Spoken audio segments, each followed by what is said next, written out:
Hello! Welcome to the Pro Crastinators podcast. It's another episode of your favorite podcast that sucks. Hi, everybody. Hey. Hi, Ben. We got Gibbons here. Digi's here. I'm here. And our guest this week is Kazee. Hey, guys. I'm Kazee. From the internet. From the internet. Hey, guys. It's Kazee. It's Kazee. Do you want to introduce yourself? Yeah, sure. Explain who you are. I mean, most of our listeners probably have heard of you. I mean, yeah, sure. You can introduce me, and then I'll pick up whatever you left out. Kazee is an artist and a fursuit maker. Wow, that's it. Yeah, that's it. I mean, illustrator. I don't know. Yeah, illustrator, primarily illustrator. Yeah. Right. Yeah, she paints. You make really good art that everybody should look at now. Thank you. Right. Go to Instagram and Twitter, linked in the description. Yeah. Yes, based. Yeah, I do that mostly, and then I'm starting to be a fursuit maker. Just starting. Might do more of it. I don't know yet. Well, you say you're just starting. Well, I mean, how much does it cost to buy a fursuit from you? That depends on a lot of things, like how detailed your character is, and like, do you want the full thing or do you want like the head and the paws or whatever? What's the price range? What would you imagine the price range? Well, I am working on one right now that is just a head, set of paws, and a tail, and that was like $750. Okay. And that's almost done. It's not that bad. I guess if you wanted like the big dick one that's got like the padding in it, it's like your full body. Standard like normal complicated character design. Probably like, I mean, over 2,000. Somewhere around like last year. Somewhere around there. Last year, for like months and months, every time I saw you, you had a piece. You had like you would have like a hand or a foot or something like in your bag, and you would pull it out and be sewing on it, and it took you forever. It did. The thing about to make ColbyJack. Yeah, ColbyJack. Eleazar, is my guy. show ColbyJack on screen right now. This is the thing I saw be pieced together like Frankenstein. I think we showed this when it was completed on the PCP. I think you did. I remember you telling Eleazar to show it. Yeah, and he did. Well, show it again. Yeah, show it again. Yeah. I mean, the thing about him was that, I mean, he was my second one that I had made. My first one I made way back in high school, and then the second one took quite a while because I just decided to hand sew him, and I really don't know why. I have a machine, but the pedal is missing for it. I don't know. I just decided I'll just take forever on it, I guess. Hell yeah. Hand sewing is relaxing. Yeah. I don't know how to fucking do it. I want to get into sewing. I keep convincing myself that I will, but like, this, that's just another thing to be doing. And it's easy. Doing too many goddamn things. I figure it's probably a good thing to do while you're like watching stuff, right? Like, yeah. How mindless is it? Like, can I? Is it more like I have to listen to a podcast, or could I actually like watch anime? Could I read subtitles and try to sew?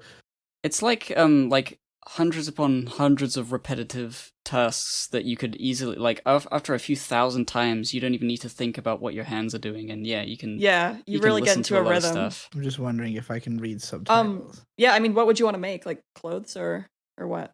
Well, yeah, I'd love to make, I don't know, everything. I would love to. I mean, ideally, in my mind, every aspect of my life would be DIY. Like, it would, you'd have either be able to make everything myself or have people around who know how to make everything, and I can pay them to do it. But I want everything to be in-house. Fashion.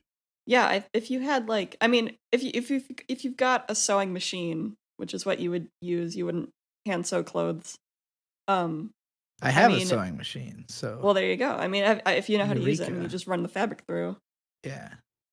I do know how to use it, but there's lots of different like types of stitching and like ways to do it for different stuff. I guess I just gotta, decide what I want to make and then watch the video about how to make it. Exactly. I guess it's probably not that different from cooking, right? Like, just follow the recipe. Yeah, it is exactly like that. It is just like there's a way to do it, and there's plenty of resources to learn how online. And the same goes for fursuit making. I always think about like fucking, sewing or like the what is it even called? Crochet that I was doing a while back, and I made those little boots. Yeah. Stupid things. For Vriska, right? For Vriska, yeah. I put she's still wearing them because it is cold still. And it's like, I think I just like the action and just repeating the action. I don't really like following, like having a big, complicated, like, blueprint and having to follow it precisely. I just want something to move my hands with while I think or while I listen to stuff. So if I had, like a big piece of fabric, I would just, like, I don't know, sew into it for no reason. Just put I feel that. thread in it. I guess the only other thing about me is that, I mean, I've known you guys for quite a while, and that's true. I guess you could say that this is Munchie's return because he is in the same house as me, so he's technically here a little bit. Wow, that's amazing. That's incredible. Wow. Maybe we'll hear a fart in the distance or something. Oh, that man does not fart. He does not do it. I don't know. I think he insists. Yeah, I think he mentioned that before, that he like insisted he does not fart or something. Yeah, no, it's true. After living with him for a while, I can confirm it's true. It's fucked up. Incredible self-control. That's way fucked. We were supposed to hang out on Halloween. That's right. But then I canceled. We all canceled because of COVID and snow. Two great tastes. Two of the worst things in the world, actually. Yeah. You know what? My two least favorite things. I got exposed. I've been exposed to COVID now. Yeah, tell me about that. I'm a little bit worried about you. I saw on Twitter. Well, it's probably okay. There's not that much to tell. It's basically just two of my roommates work for this I guess it's a landscaping company, and I guess someone who they work with got tested positive, and so they're testing a bunch of other people from that company. Those guys are getting tested on Wednesday, and so on Wednesday I will know for sure whether, like, oh, did any of it get transmitted to them? Has it been in my house? Right. Yeah, okay, so it's not like surefire or anything yet. No, it's all... It's not even like that likely that either of them would have got it.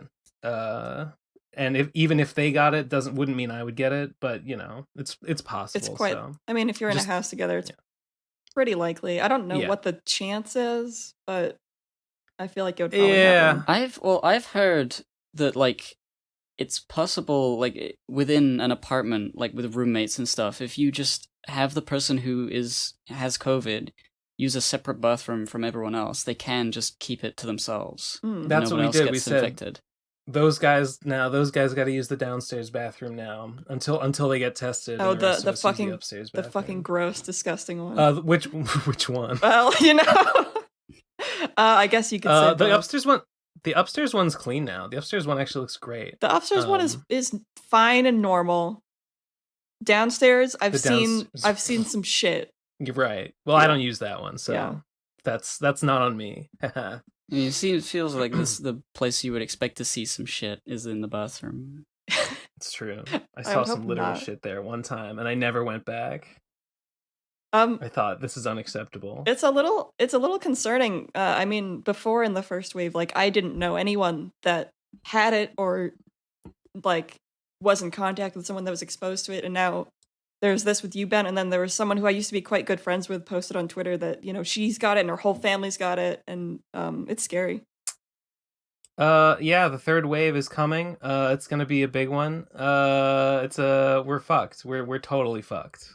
I'm happy that I don't keep up with anything that's ever going on anywhere, and I didn't know there was a second wave or a third wave on the way. What is the second wave? I thought this was the second wave. Well, Matt, this is the third wave. We didn't have a second wave in Massachusetts yet because we went into, like, super lockdown all through the summer, so we didn't have the second one. But now, I was literally unaware. It was big in March, and then they said lockdown, and it went all the way down real low during the summer, and then it started creeping up again. Now we're in a second lockdown. There's a second wave trying to cut that. We probably need a second lockdown right about now. Are we not in lockdown now? I guess not. Yeah, you're back at school. Well, I mean, yeah, but I'm not going. I'm not going anywhere. Like my classes are remote. Right. Well, I don't know. I don't know what technically constitutes lockdown versus quarantine versus whatever. Whatever. Just shut everything down. Just burn it all down. Is what I would say. We got to start over. We should return to Monkey. Sure. Monkey, please hold out thine hand to me. I don't know. COVID's pretty good. Can't wait. I will. If I get it, I will buy the I Have COVID shirt from Teespring. I promise. Why did you guys make the that? The Procrastinators affiliated I Have COVID shirt branded Procrastinators. Link in the description. If you have COVID, you should buy it. That'll be like a monetary incentive for us to spread COVID as far as we possibly can. I have COVID, and so can you. I mean, I can only imagine wearing that to like a grocery store and getting subsequently kicked out of said store, even if you don't have it. It would just make everyone avoid you. Yeah, it would just make everyone avoid you, and then you'd never get it. You know, it's the best. No defense. one would come near you. I don't know. If I saw someone wearing a shirt that said "I have COVID," I would be very uncomfortable. Mm-hmm. Just because of the uncertainty. Yeah. Like, is that real? You probably assume they were trying to warn you, right? Like I mean, you think, they're doing a service. Either they were taking their warning very seriously, or they were like fucking with everyone. And that uncertainty, I'd be like, I don't like this. Well, you too, listener, can make everyone uncomfortable. I can't wait. I'm looking forward to it. Hey guys. President of the United States of America. We got him. Here we go. We got our boy J-Rob. We got our boy J-Rob in there. I know. Now it's time He's in there. To kick Grandpa's ass. I want Corn Pop for VP. You gotta kick him. No, I'm not gonna stan Biden ironically anymore. It's not funny anymore. I think I'm hugely excited if Biden really is president, for the fact that hating on the president, I feel like, will be an uncontroversial opinion for almost everybody. Like it'll be very hard to hate on. Like, so far for the Trump presidency, it's like you either really hate this man or you don't. Yeah. And you pretty much have to be on one side or the other. I hated him, but like only as much as a normal president, so it was kind of weird for me. But I also hate Biden as much as a normal president. But like, I don't think anybody in the world like is going to step up to bat for this man. Like, nobody's going to get like weird defensive over me shitting on Biden, including liberals. Like, I mean, certainly less so than with this past presidency. Some of them do, but I can't think of anybody who I would encounter who would be mad that I was talking shit about Biden, like, ever. That in real life, no, I don't know anybody. Lamau. Real life or the internet, like I don't know anybody. I feel like likes if anybody is like legitimately excited for Biden, they're loving him. Alyssa right now. Like, I think it's very much they probably got paid by him. No. They're just like so happy that Trump is not there, and that they're just reconstituting that happiness into Biden's so fucking cool, and then that'll wear off when they realize, he's just the guy. I mean, it's just it's a meme right of the now. other it's a fucking presidents. Meme. Like, standing Biden is just a meme. Hopefully, it's a meme. Yeah, for me it was a meme, but now it's over. It's not a meme anymore. The one thing that is potentially good about Biden is that he does just kind of do whatever he gets like paid or told to do. So like, maybe we can just literally like bully him into doing whatever we want. Like, I mean, that's the hope. That's the plan. Yeah, I wonder how well that will work, but hopefully he's not gonna be like a super reactionary, like Law and Order, like fucking crackdown kind of guy. Right. I don't know. He's a little more conciliatory. He has his base has a little bit more expectations of him to like not, I don't know, like violate the Constitution. I just and think that rights like and all that Trump's shit. way of doing things was like, if you told him that he was wrong about something or did something bad, he'd just be like, no, fuck you. And then, maybe he'll stop doing it, maybe he won't. But like Biden is like, if everybody was like, fuck you, you did this, then he would try to reason with people and fail. Yeah. And that's why he might be convincible. Yeah, I agree. Democrats actually care about criticism, for better or for worse. Their feelings can be hurt. Right, but like and like I think that Obama was just like so charismatic that it was a lot harder for people to want to just like tear into him. But like Joe Biden's just like an old creepy child molester, so it'll be really easy to tear into him. Yeah. No, I think you're right. Yeah. I think hating on the prez will be just something we can all as a nation get behind. Yeah, I agree with that. I don't know if you guys saw this, but I saw a clip getting passed around on Twitter that was John McCain's concession speech from 2008. And it was really interesting. No, I didn't Have see you not that. seen it?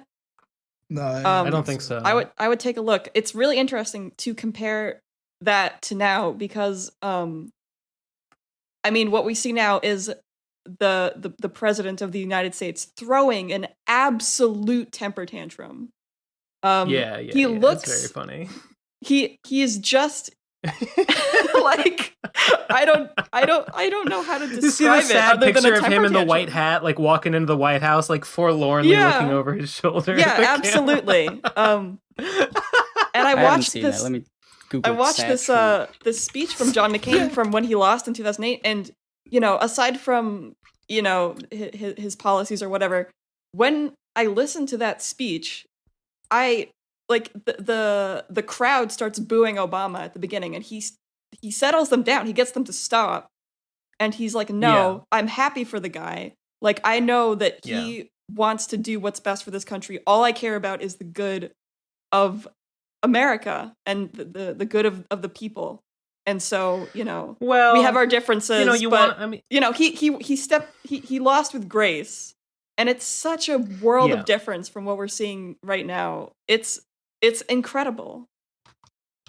I mean, you gotta lose with. If you lose, you might as well lose with grace. So you don't look like an asshole to the current. You should play nice with the people who are going to be, your bosses for the next 4 years. Also, that won't be the case McCain, for him because he's not a politician. So for McCain, no, for Trump, I'm saying that's why he wouldn't have to play nice because he's. That's true. That's true. Yeah, he'll just try and make his own country. He's gonna do Trump TV. Oh yeah, he's gonna start a media empire, and it's gonna be so sick. I'm so hyped for Trump TV. I really think it's gonna be great, and I think is this like it's a thing gonna that's split. been announced already, or like not officially announced, but multiple sources have be said better, that, be quote unquote better and less fake news than the media. He just wants to make his own media. Oh, that's interesting. I mean, it will be just propaganda, but. Yeah, sure. I think it could really split the Republican vote, which would be so great. That would just be the sickest thing. I don't know. Dude, I don't know how much of the base he'll take with him. I've never been happier about libertarians because of the shit that happened. Oh yeah, with JoJo. They literally cost him the election. They really did. And honestly, my favorite thing to come out of this so far is to watch, aside from Trump's meltdown himself, the meltdown of the MAGA people is hilarious because in 2016, all they were doing after the election was going like, "Oh my God, look at these liberals! They're so triggered. Crying, these snowflakes." Yeah. And they're doing the exact same thing. There's like a slightly different tone to it, but yeah, they're doing their version of it. I mean, what we see now is like all the coping. I know. I love the cringe comps. I want more cringe comps.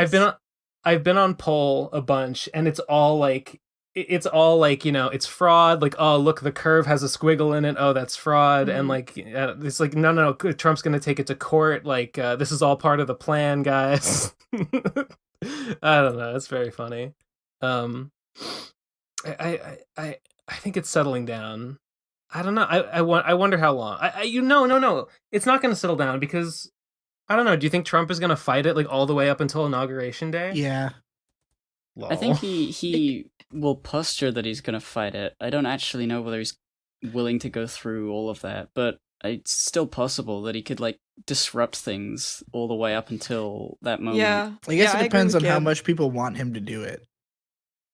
Which, I like, saw- I mean, they do. from what I've seen, it seems like people are mostly just kind of like resigning. Like, I don't see a lot of people like. I mean, people are kind of assuming that he's gonna try to push it out. Like anybody I know who's like a Trump support, like who cares about Trump at all, is like, oh well, it's not technically decided, but like it's probably over. You know, It like could be overturned in the courts, but like the way the wind is blowing, it's like even the people that want that are like, there's really no precedent. Like mhm. it's just not close enough. It'd have to overturn multiple states, which just doesn't seem like something that's gonna happen. I watched. Oh my god, did any of you like watch the fucking count come in on Georgia?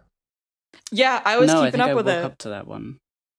I watched, well, I didn't see it. Wait, I didn't see what a Kaz? turn. I didn't see a turn, but I was keeping up with like exactly how many votes. You know, were, like For I like was watching several it at hours. It was Georgia was the margin was like 4,000, and Yeah, then like less. 3,000, and It then wa- like it went- it went down to, 2,500. like- Yeah, It went down It's to like like nothing. 1,700 before I like went to bed. yeah. I saw. I think Ben. I think you might have retweeted it, but it was something that was like, you know, it was like retweet this if your follower account, like, Yeah, I did. you know, if Could flip Georgia. could Yeah. flip Georgia, and I looked and I was like, even mine could at that point when I looked when you posted that. It got down to like I think like 1,000 or less. Yeah. Like before it was like, oh my god.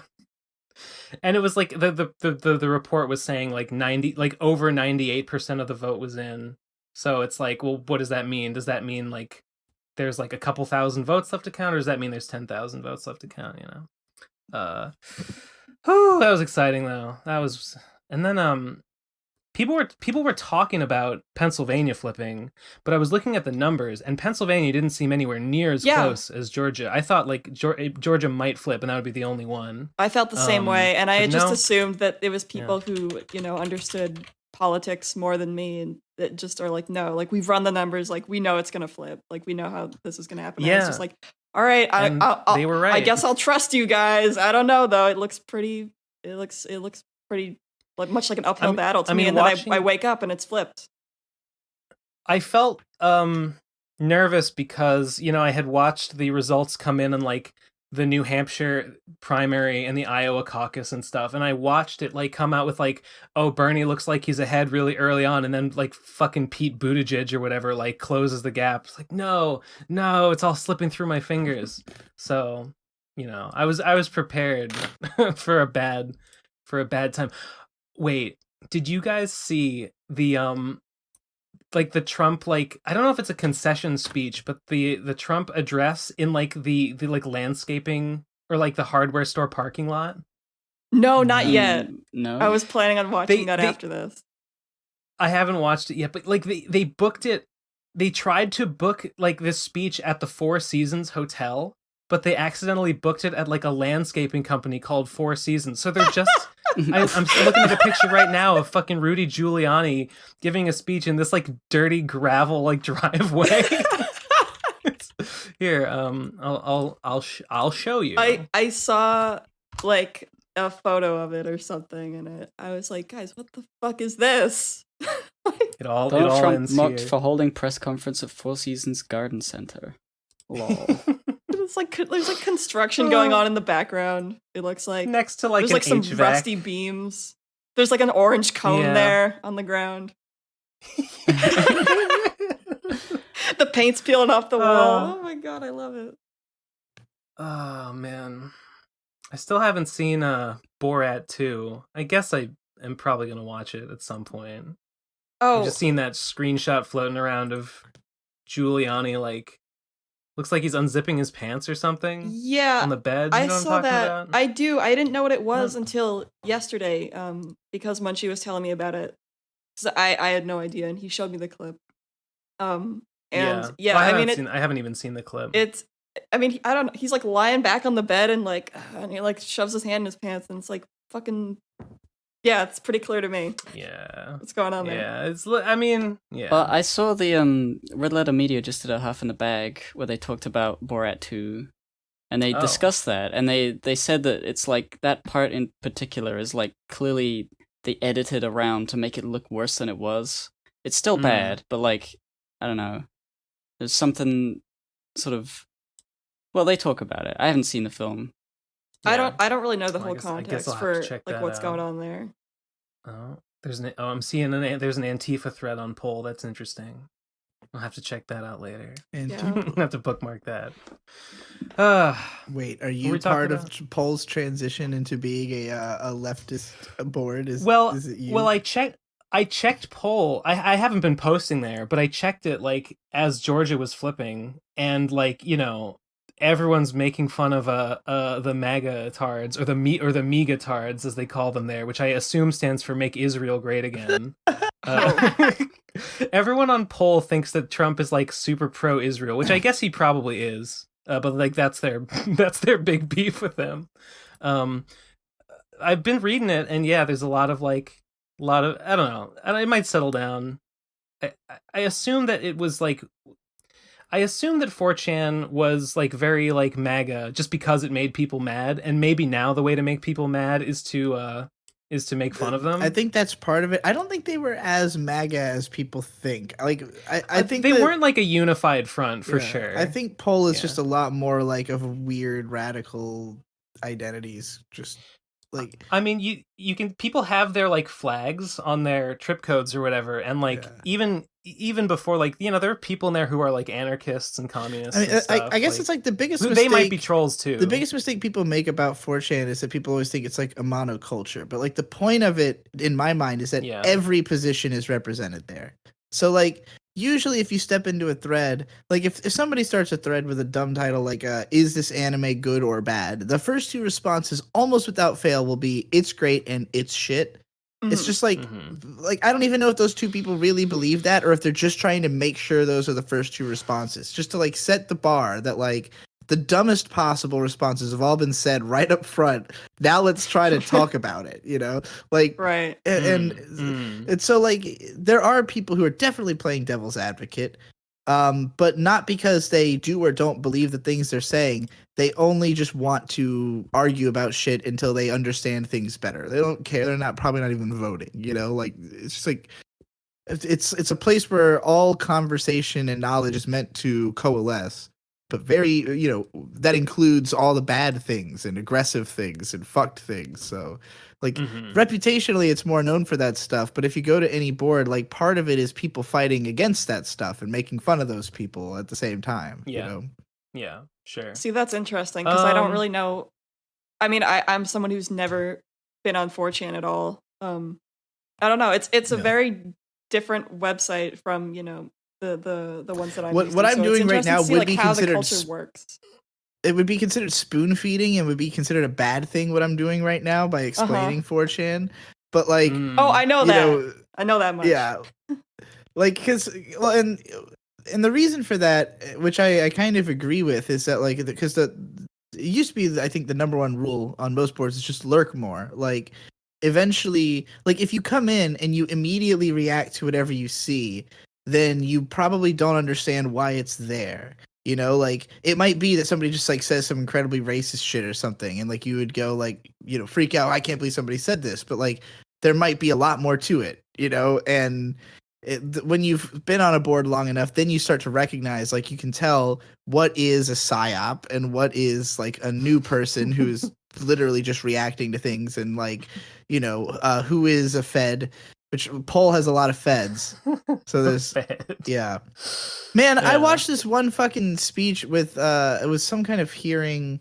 I think it was when they were talking to the social media people, the government people were talking to the social media people like 6 months ago. And like, 3 of the like governors or senators or whatever who were like the most hard ass, who had like the most serious actual questions, legitimately dropped 4chan memes, like 3 different guys in a row. And I was like, this is the feds on Poll. Like this is who they are. I see. What were the memes?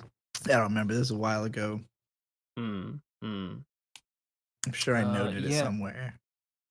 Yeah, poll right now is all like election fraud, COVID threads, the there's have you seen that curve that people post, like the Biden and versus Trump like Yeah. counting curve where like at the very end Biden's like the blue jumps up? Yeah, and they made it into like a logo with an F for fraud. Yeah. Is that the one you're talking about? That's the one. There's like people post like other images, like there's other counts in like other states where like the voting is similarly like, has like weird jumps and gaps in it, and like, the MAGA guy is like furious about this one where Biden jumps ahead, but then like there's other ones that they do all kinds of weird shit, and he's got the NPC face like nothing, normal, no reaction. That's what it's all about. That's what polls like right now. So I've been scoping it out. Maybe I'll become a big 4chan guy again now that it's been made a safe space for me. Yeah. Right. Probably not. It's just like it's exciting times. It everybody feels good when they feel like they're on the winning team, and I've been in a weird superposition for most of Trump's presidency, feeling like I was on the losing team, but not being upset about it like everybody else was, and now I get to be on the team that, like, it's like everybody wins for me. I feel like Biden's presidency can somehow only mean positive things for me specifically, but not because of the fact that it's going to be good. Like, in fact, the worse it is, the more fun it will be for me. What do you care to elaborate? Well, because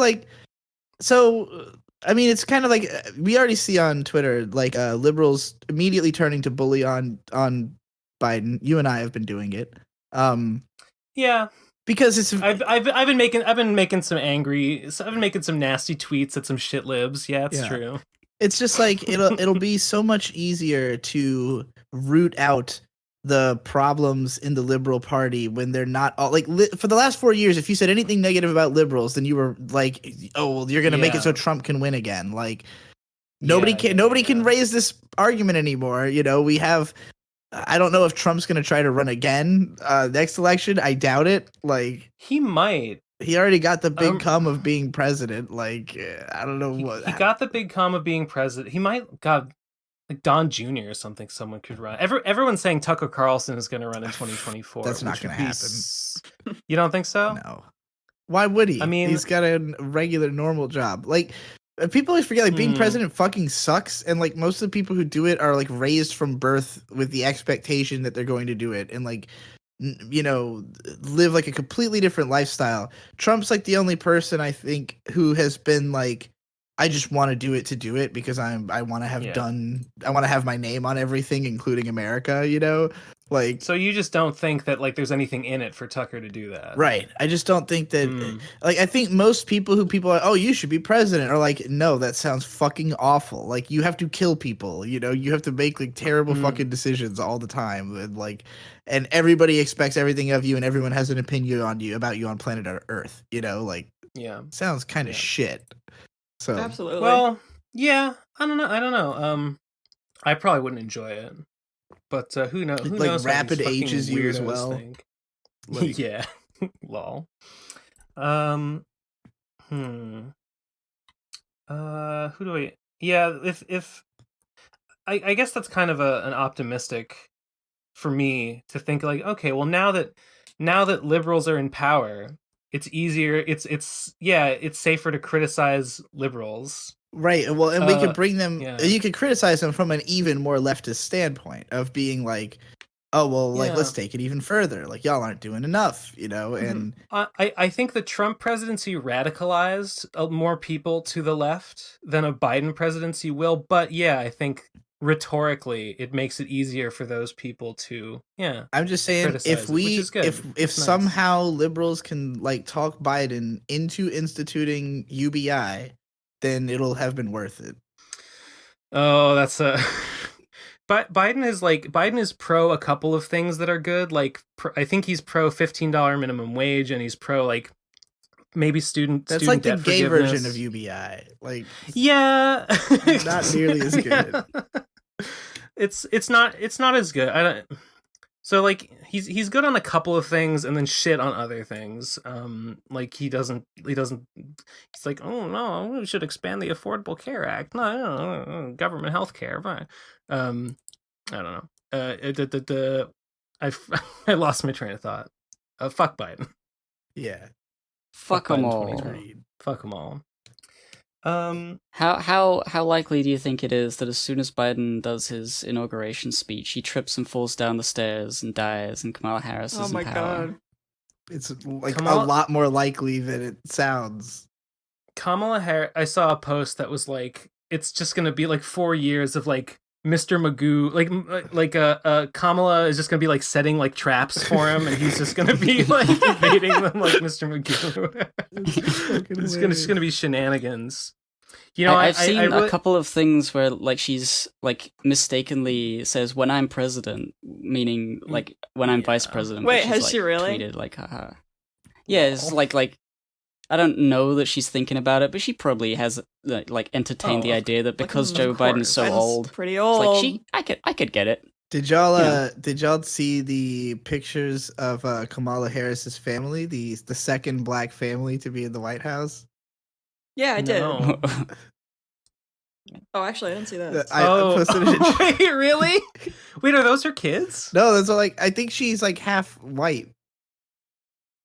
Well, yeah, but like, are those like her stepkids? Well, it looks like her dad, right? Or maybe that is her family. Okay, somehow I just assumed this was like her family as in her parents, but maybe that's her husband and kids.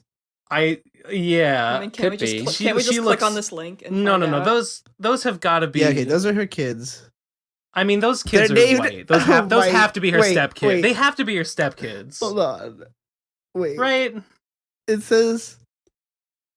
Wait. I have to make sure I'm looking at the right person, because it says something about the Brooklyn-born attorney has 2 children, Cole and Ella, named after jazz legends John Coltrane and Ella Fitzgerald. And I'm just like, are we talking about these 2 white kids named after these legendary fucking black musicians? Yeah, wait just a goddamn second here. What's going on? I gotta get to the bottom of this. Maybe it's just overexposed. That's what it is. Overexposed. Yeah. Does Kamala Harris have? No, they're her stepkids. Yeah, I was right. Okay. Yeah, I don't think she has any like real children. Lamau. That's a funny image though, with that context. The second black family. So they're her stepchildren. So they're his children, but they are white kids named after John Coltrane and Ella Fitzgerald, which is still. White people can like jazz, Digi. Don't be racist. It's just funny to me. Okay, so I have an uncle who is, like myself, white, who married a black woman. They have mixed children who similarly were named after Quincy Adams and Langston Hughes. Quincy and Langston. But it's just funny to me because these kids are fully white and are named after specifically like black legends, which... I'm just wondering, what was the inspiration and impetus? Are they actually fully white as they look in this picture? What do you mean they're fully white? I thought you said that they were half black. They are. I can only imagine. Well, they're not her children, so I can only. The dad must just be a big fan of music history. I guess good for him. I'm just he wondering. Looks like a music I'm thinking fan. about the episode of Atlanta. Have any of you seen Atlanta?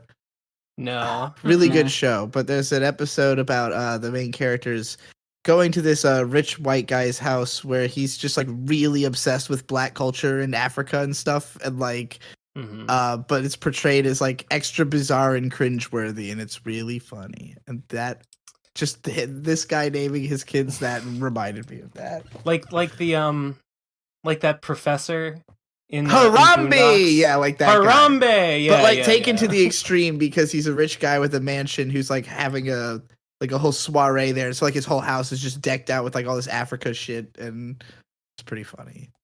Good show. Highly recommended. Donald Glover's TV show. if you know him. Kamala's such a fucking cop. Yeah, I hate her. it's really Kamala. So really... I call them Bidon and Kamala, like Godzilla monsters. Because there was something where like when she was announced as the VP, they had misspelled her name as Kamala on something. And Moon Cult on Twitter had pointed out that like, because she also got like a massive facelift between when she was like in between. Really? If you look at pictures of her back during the whole fucking, what's it called? The tryouts for president. What the fuck am I thinking of? Primaries.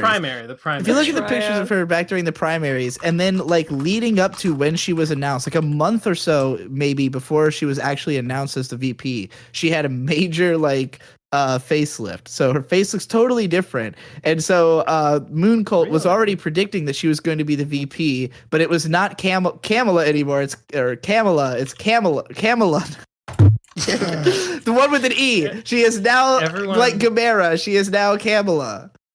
Everyone I knew when we saw her in the primary, we said Kamala, and then I had to relearn because there was a little bit of a kerfuffle. It's like, no, everyone's saying her name wrong. Kamala. It's Kamala. Kamala. It's now Kamala. Bidon and Kamala. Bidon versus Godzilla. I like to call Biden J-Rob, short for Joseph Robinette. That's my. What is this image? This isn't true. It is. She's just totally different. That just looks like a smear frame or something. Yeah, this is just like it's like a fucking low res screenshot, like weird, like while she's in the middle of talking. I'm looking for comparisons. I'm looking at the before and after pictures, and like I can kind of see a difference, but it could just look at be her like cheeks, makeup. man. Look at her cheeks. They look different. I mean, she's making a different facial expression, so it's kind of hard. I really like. People are definitely going out of their way to find the ugliest, sort of screenshots to take. She's not a pretty woman. I mean, let's be honest. How many? She's fine. I think she's actually older than she looks. I was gonna say, I think she looks pretty good for her age. Like you thought that picture of her and her kids was like her dad and her siblings, right? Well, I hadn't like looked at it that hard. She's 56 years old, so yeah, she looks. She's alright. She looks pretty good. She looks pretty good for 56. Yeah. Not that it really matters for anything, but no, it really doesn't. These fucking pictures are hilarious, though. I'm sure they will all. I'm scrolling. One of them looks like she's about to sneeze. We got an imposter. We got a fake Kamala Harris. There she is. It's proof. She's wearing someone else's skin. Wait, what do you mean? What do you mean fake? Fake what? Fake body? Fake face. Fake face? It's her face on someone else's body. They swapped her. They pulled mascara. a switcheroo. That's makeup. That's just what? Switcheroo. What are they circling? No, it's a switcheroo. I don't know what they're circling. Scooby-Doo. I really, I don't. I think seems the like ear thing is like it feels like they just the took a photo lighter, of her and then drew circles on it. But I think it is makeup. Yeah. Well, of course it's makeup. It wouldn't actually be a skin thing. Face. Stop trying to cover it up. The little Trump sign. Stop trying to cover it up. Stop shilling for mainstream media.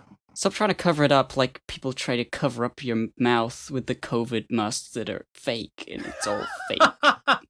Stop trying to cover it up like you want all of our white women to cover up with the hijab. You fucking Marxist. Yeah. Is that what people are thinking? You haven't seen the meme that's like, oh, 2020, everyone has to wear a mask. 2021, like forced feminization. It's forced Islamization. Everyone will have to wear the hijab. Yeah, that makes sense. That's where it's going. That's where it's going. Lol. Soon. Or wait, is the hijab the head wrap, or which one's like the full body? It's gonna progress. It's gonna progress to the full body. The burqa is the full body. Yeah, it's mask 2020, 2021 hijab, 2022 burqa. It's done. It's interesting Solved. that like this kind of stuff globalism progresses achieved. To where people will say things like the fact that we make it okay for people to choose what they want to do somehow translates to people are going to be forced to do X. Like. Yeah. Like, I mean, it's been like that with the. I mean, I guess if people are really saying this about the hijab, like, do people think that? I mean, I'm sure people. I'm sure fucking like Q believers. Yeah, believe I mean, it. people think said it that would be about like like gay something marriage, stuff like that. Yeah. Yeah, like people would make it up as a meme, and then like an old guy being like, "Oh, look what I saw on 4chan. Oh, it's true. This is They're gonna do it. They're gonna do it." Yeah. They did it with like gay marriage. They said like, oh well, if we legalize it, it'll normalize it, and everyone will turn gay. Lamau. And they do it with trans people too. Yeah. Now. It's like, oh well, they're if we make, if we normalize it, they're gonna give all our kids hormones or whatever. There's a lot of using kids to pretend like they're looking out for children. to pretend like they're looking out for people's well-being. That's how it is. That's how it is with everything like this. It's like, oh well, it's a slippery slope. Surely They just no don't one want to actually admit that thinks they find things to be gross. Yeah. It is. I mean, don't expose our kids. It's child abuse to have a kids watch Steven Universe and see a lesbian marriage, because then they're gonna grow up thinking that's okay. I mean, you're gonna turn them gay. Do people really think that, like, people are going to like perform like there's going to be surgery done on like 5-year-olds? Like, they know. I think no. as long as somebody doesn't think critically at all. That's not how it works. Like, it seems like that's a pretty easy fix. Well, that's the scare. That's the scare. Yeah, people, it doesn't matter that it doesn't really happen. When people like hear about something and they find it scary, they'll their imagination will run away with them, and they won't think critically, and they'll just keep that fact, quote unquote, in their head. And whenever it comes up again, they'll be like, "Oh, but did you know this is gonna lead to, like, they're gonna do surgery on babies, and it's just not right." And it's like they have not thought about it for even 1 second. No, there's people who think that's already happening. The fear keeps it locked in there. It's not even that it's gonna happen. That it's already happening. Because that's what they think puberty blockers are. You can find reports of like that's like seem to corroborate. I mean, you can find evidence that seems to corroborate like any crazy position you want to take. Like there are stories, there are horror stories of like, oh, some therapist with an agenda, like, brainwashed my kid into thinking he's a girl now or something, and or like, oh, they want to give my kid fucking like hormone therapy when they're like 2 years old, and like, I don't know. I think generally those are like either extreme outlier cases or like, the truth has been spun a little bit, and if you dig in, it's like it's really not as black and white as maybe the headline made it sound. I see that all the time. Yeah, I mean, what I mean by what I said is like the fringe cases will let people assume that it is the only thing that's happening, and that it's always happening, and that there's no like nuance to it. If it's scary, it's all scary all the way. There's no chance that it could be somewhat okay. If it's scary and you don't like it, you can always find evidence to point to and be like, look, this happened somewhere. This is what they want to do. This is what the whatever, the left or something wants. Globalists who you can find evidence to bolster any position, any arbitrarily chosen position you might have if you want. You gotta look at the data. You gotta follow the data. That's what I said about circumcision. Just show me the data. Ben, you could have seen the data by now. I know. People have mentioned, but I didn't. You've had weeks and weeks. I just don't care that much. It's just I don't understand why we keep getting circumcision voicemails. What are you talking about? I don't think it's a big deal. I don't think it's that big a deal. I'm not that interested in it, but people seem pretty invested in it. Oh, like the whether you should circumcise babies? Yeah. Okay. Oh, we've literally had this conversation before, you and me. I have come off more pro circumcision in my arguments than I think I really am. I am not like really like strongly like pro we should do it. Don't do it. And I would say I would agree with what you said last time, Gib. I think it was you about like if there's no like need for it, it's probably best to default to not doing it. Or give the kid the choice. Give the kid the choice if possible. I mean, I think that's probably like true. If I was born with a penis and I had been circumcised, I don't know. Other people feel different, but I would be pissed. I would be mad. But not everyone feels that way. Well, I mean, but why would you be pissed if it didn't cause you any problems? Oh, I just think foreskin's cool. Why would it just seems like a weird thing for someone else to decide for you. Yeah, exactly. I'll agree with that. We should have a surgery to add extra foreskin. Yeah. Gross. Like, why would you default to taking an action specifically to remove something rather than just let it be and then decide to take the action later? I don't know. We should do every surgery you can on a baby to make it like as strong as possible. There would need to be like, I don't know, if like if there were like a really high incidence of like, I don't know, some kind of medical problem happening in lots of people, if like you didn't circumcise babies, I'd be like, maybe it's for the best if we circumcise our babies. It doesn't really seem to be the case though. So dude, what if you could do a surgery at a baby that would like make them not like die of old age? Like that's the biggest killer. That'd be pretty sick, actually. Do you think people will be like, that's not fair. I'm gonna die and this baby's give them gonna the live. choice. Yeah, no. Like, what if they want to die? Like, I want to die, says the person who's going to die. Oh, you mean like they just, even though it's like just an objectively good thing, people would say, no, don't do it because it's not fair. Because like I didn't get the chance. Yeah, no, that's where I was going to go with it. It's like, well, I didn't get the surgery, so, you know, I'm going to be bitter about it and not give my kid the surgery. I would be bitter about it, yeah. But I mean, I have no argument. I have no argument against doing it. Oh yeah, Ben, you fear death more than anyone that I know. Nice. Nice. Oh, pussy. I mean, that's a great distinction to have.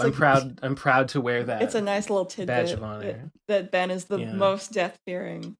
Like the superlatives, most likely to Thank be you. sad when he dies. Most likely to be sad. I will. Most likely to be sad in the grave. Yeah, I'll be down. It's like, darn. I'll be down there like, punch the tail, be like, shit, fuck. Can't believe this happened. How could I have been so foolish as to die? It's fucked up, man. You know what we should do? It's fucked up. We should talk about art stuff. We should talk about art shit. Because we're art people. Yeah. Okay. And this is for art. This is art okay. podcast. Kazee, you're an artist. What is your art inspiration? What do you draw? You've been recently, I say recently, but like for a while now, I've been getting into a more of a childish drawing-esque sort of way of drawing that's really cool and sort of free and like unrestricted. Don't know how to describe it exactly. Little space. Yeah, the word is that you're looking for. You like noggin core, like you know Nick Jr. noggin, that shit. Noggin super core. noggin core. Yeah. Well. Yeah. I don't know. I just am drawn to that style of work. I don't know. I mean I've had people say that my work looks like, I don't know, different from shit that they've seen. But I really think it's just a matter of perspective because, I mean, like, I don't know. I am ripping plenty of people off, as all good artists do. I think I'm just ripping off a different pool of artists than people normally look at. That's perfect. That's exactly how to become someone who everybody thinks is good.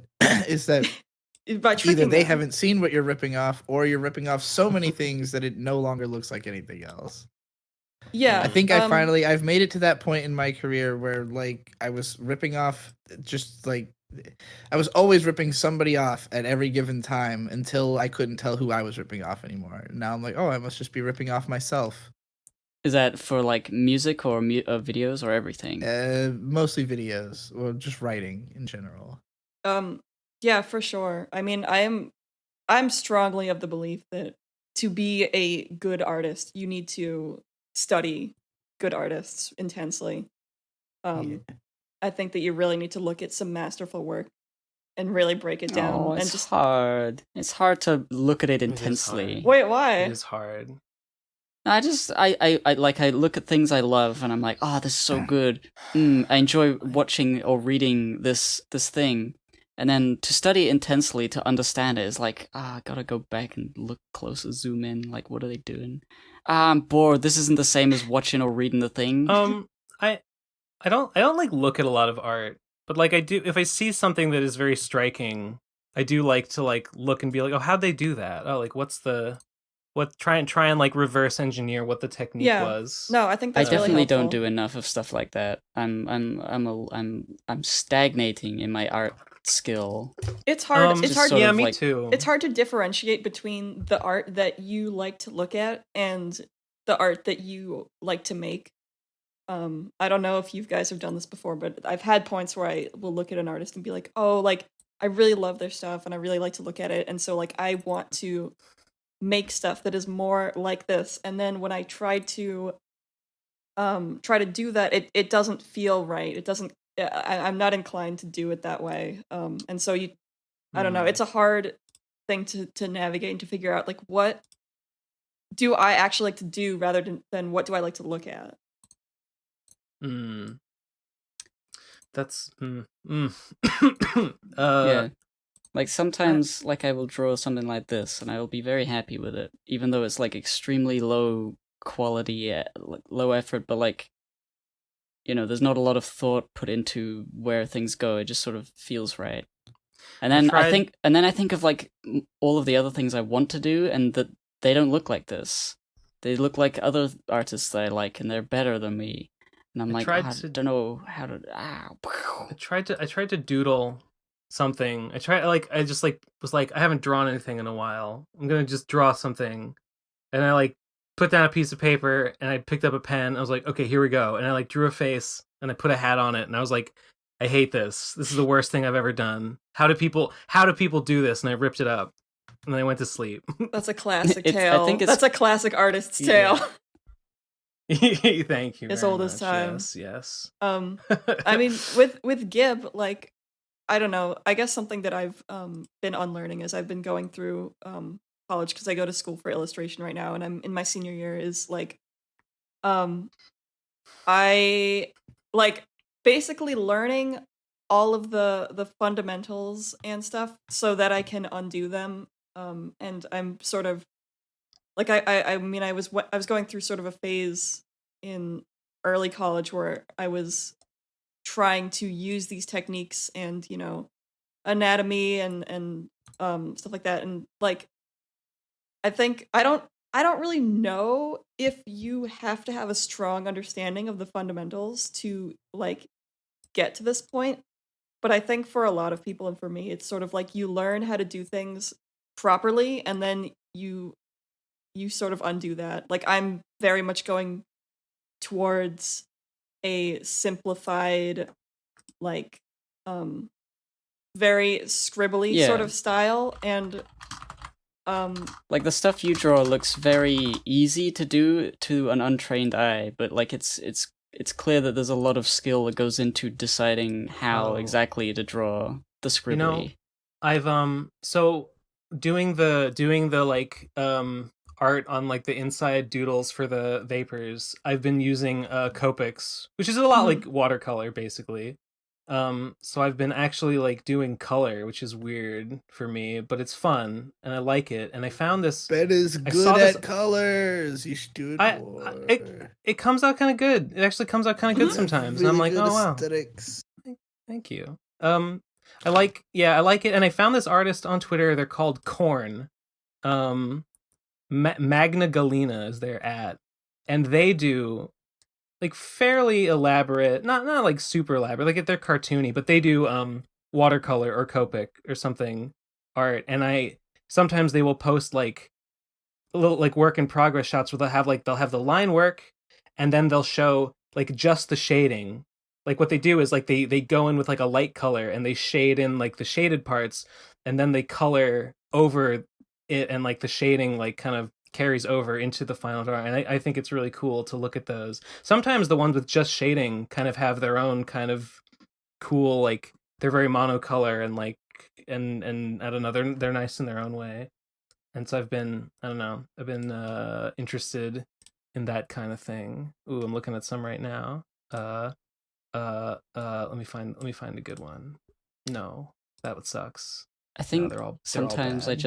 I don't have enough of the sort of constant artist drive to improve that I need in order to improve correctly. Like I don't know. Like a lot of the time it just goes like I don't care about all of this stuff for a very long time. And I'm paying for it because I'm not improving, and that's just, it sucks. I think you are by default improving. I've got all of these like fucking anatomy books like out on tabs, and I'm looking through, and I'm like, I don't care. I think you need to I leave too easily. I mean, like personally, I don't necessarily get better by way of like necessarily practicing if I'm already as good as I can be at what I'm doing. It's like you got to learn something new to want to do, you know? Like it's not a matter of like linearly improving in the direction you're going so much as like, okay, well, what can I add to this now? So I think you might need to find something that you want to imitate again, like something that newly makes you think like, oh, well, fuck, if I could incorporate some of that in here, like that would be perfect, you know? Maybe you need to be doing more searching than practicing. I heard this advice somewhere. I don't remember where. It might have been a professor that said it to me, but it was like, I think a lot of the moments where you sort of make these breakthroughs with your work are usually when you're just fucking around and not when you're like consciously trying to do something. Yeah. Like if you're trying to, like, I'm going to sit down and practice, or I'm going to do this, rather than just I mean as though like practice is important, but I mean those moments when you're sort of like when something just happens, when you just sort of make something and you're not really intending to. Those are a lot of the moments where I have been like, oh, I can do this. It's like that John Cleese thing again. Yeah. Sort of reminds me of the John Cleese creativity lecture. Yeah. It's about playing. Yeah. Oh, I've never seen that. The other day... It's really good. The other day, I randomly was drawing and I came up with this, and I think this is, like, pretty good compared to what I usually doodle. I like I love this. The shadow on the underside of the hair looks really good. And it's like, cool. But, I don't know. It's frustrating that I just can't keep it, like... Yeah, these things happen by accident. They happen by accident, and they don't stick around, and I'm like... I don't know. I know that the upward, the more you do stuff, it doesn't really matter whether you're doing it right as much as it, just continually doing it. The upward trend quality of your work will increase over time. So like I wouldn't have been able to do this a couple of years ago, casually, because since then I've learned little bits here and there. But like, I don't know, there's always this pressure, because I see good art all the time. I'm always looking at Instagram and Twitter, and it's like great art just by people. And it's, I know not to compare myself to them, but there's this underlying sort of pressure that like, if I practice more rigorously, or like just do more drawing generally more often, then like, this would improve better and faster. And I don't know. I've been in the same position. It's really hard to not compare yourself. I think I've gotten, I don't know if I would say as good as I can be at it, but I've gotten pretty good at developing a mentality where I look at art that I really like and go, this is fucking amazing. I can't do this right now, but like I can see a path to getting there. And that's really motivating to think of it that way. And I don't know, because I know for a lot of people it's hard. You can't just sort of snap your fingers and have that mentality about it. But if you can try to get yourself to a place where you're looking at someone that you really look up to and you say, I can do that. I can see a way to getting there. For me, honestly, I've kind of left the mentality that like I have any control over what I'm going to create. Like, I just see it as like, it's one thing to fantasize about like, I'm going to go in this direction. I'm going to like, my art's going to end up like this, but like, it's just not like, it's going to end up being whatever it ends up being by way of like, you can push it in a way you want it to go, but like, you can't predict what your hand is actually going to do, like by thinking about it, you know? So it's just like, at the end of the day, I've kind of given up on trying to like scheme out like, okay, here's my path forward of like, I'm going to do this kind of thing and this kind of thing. I'm just like, I'm just going to do whatever it happens that I end up wanting to do when I happen to want to do it and hope it works out somehow. But what about my plans? Plans, the best laid plans of mice and men are always shitty, gay garbage. That's what the saying. That's right. I loved that book. Yeah. My problem is motivation. I think I feel like I could do anything. Yeah. But I don't want to. I'm more along those lines as well. There's nothing that I actually want to do. Well, I've learned. I mean, there's some things that are fun to do. Most of them are drugs, and the main reason to work is to have money, so you can buy them. I don't know. I feel like I don't know. I can look at this like this artist is really good, and I feel like I can see kind of how he does his thing. And like, if I were like, man, I really feel like drawing a picture of fucking Gabriel with some skulls and a chalice and a sword and a cross and some scale. I could be like, fuck yeah, and then I could put some work in, and it would take me a while, but I could plan it out, put it in, do this. Like, I know how to do all this stuff. None of this looks like impossible to me. But it's like, what would possibly possess me? Yeah, of the desire to do such a thing. That's more the way I tend to find myself. It's like I look at things and I'm like, okay, I see how this could happen, but like they already did it.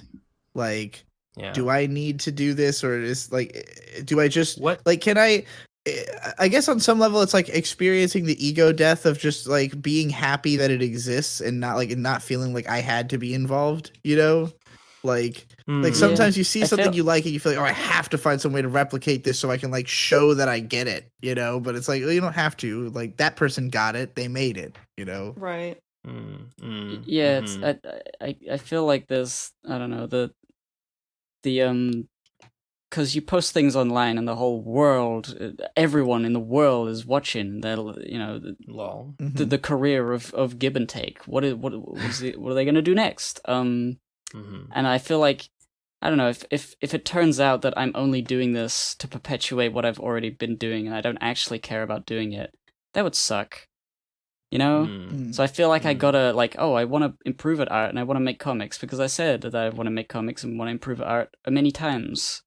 And so it feels like it's written in stone. And I'm just continuing to do it. If that's where your compulsion is taking you, then follow it. Always follow the compulsion. I mean, it's just hard to know because like I've been taking a break for a while. And I was just getting back into it. Is like, yeah, maybe, yeah. I've been just kind of like nickel and diming my way around making stuff, like not really committing myself to trying to make something with a lot of intentionality, but just like letting things, like I have a documentary I'm gonna edit that's like I just took 2 weeks around the US and filmed whatever happened, you know? So it's like that kind of incidental work. It's more appealing to me now, where you just kind of look at it in the editing bay and say, well, what can I make this into, as opposed to like going in with a plan, you know? I'm a little fucked. My Cintiq broke. Oh shit, so really? There is a thing that that fucking sucks. Like, it still works, but like the screen, it does, but the screen is just black. And oh no, I don't know, how old is it? So like without the screen, a couple years. Okay. It's like, it's not that old. Because mine's a couple years old too, and I'm like, it's a big investment. I really don't want to have to replace it. It still works, except the screen just doesn't show anything. The screen is black. So I'm hoping that maybe if I can bring it to some kind of like repair shop or something, they'll like, there's something they can do about it. And I have no idea if that's true or not. I will just have to see. But like there's after all the Vapors Kickstarter stuff, there is some stuff I was gonna start working on, but I really don't want to draw it with a mouse. I don't want to do that. Would you be able to use a tablet without a screen because I can't. I can't do it. No, yeah, I can. Like, I used to use. I had a Wacom Bamboo that I used. It cost me like $50 on eBay, and like I used that for years and years and years. And only like in the last like maybe 2 years or so did I switch to the Cintiq, and I did come to like it. And now that I don't have it, I'm like, Yeah, fuck.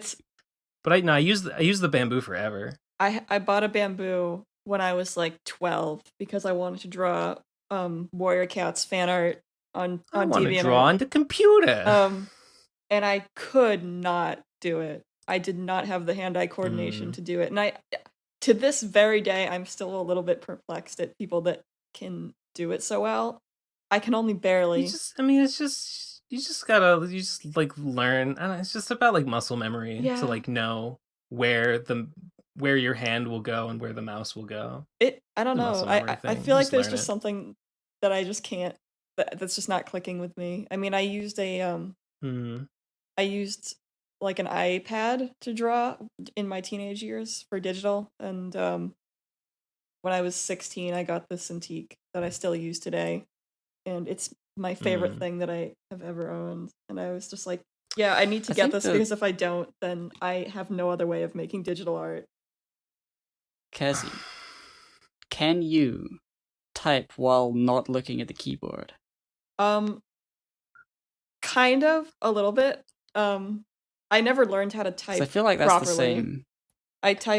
I don't type the way you're supposed to, but I can type like at a normal speed. What with your fingers on home row? No, yeah, no. Does anybody type like that? They tried to teach me, and I didn't. It was too late for me. Like I had already taught myself to just home row. Home row is when you have your fingers on the ASD and the JKL, and like it's like, oh, to hit F you use your index finger from the D, and then to hit I it's your middle finger from the K, and there's the formula. I don't know how to do that. I don't think anybody does that. I have my own system, and I know people who did really learn that way, and they do type way faster.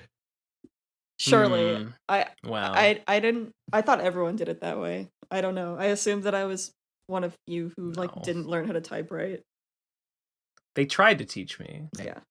I mostly default to having like my fingers on AWD because of video games. That'd be WASD.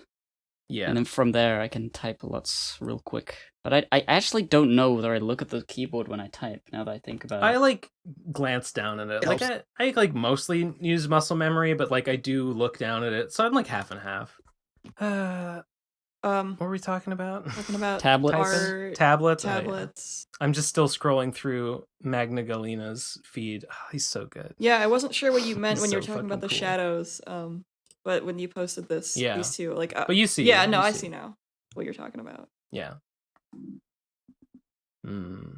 Was that like a physical drawing or? Yeah, it's watercolor. Yeah. Oh, cool. Watercolor. Watercolor over it. Yeah, that's cool. There's I just passed one. I just passed a really good one.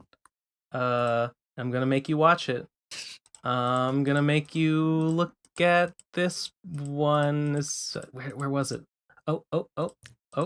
Yeah, here we go. Watercolors. Watercolors are so fucking cool.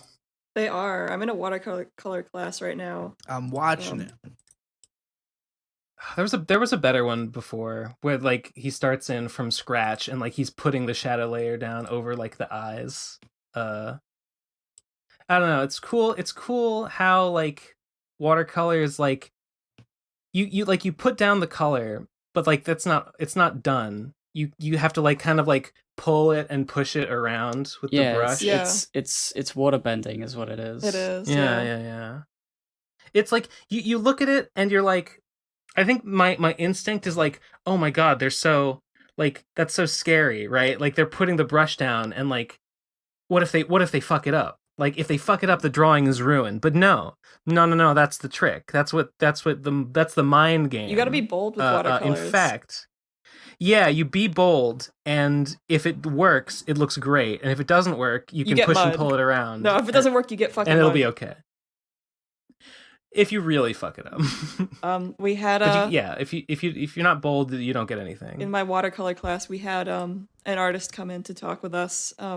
He does a lot of paintings of Boston. He's local, and he showed us sort of a time-lapse video of him doing some paintings, and like, I mean, he has like a rough sketch underneath, and then he just sort of puts a wash of color over the whole thing and just like blocks in these huge shapes. And I feel like, I don't know, I'm trying to get over that, being like, oh, but what if, there's like a little part that I want to have in front of this part? Like, what if I ruin it by putting this big block of color down?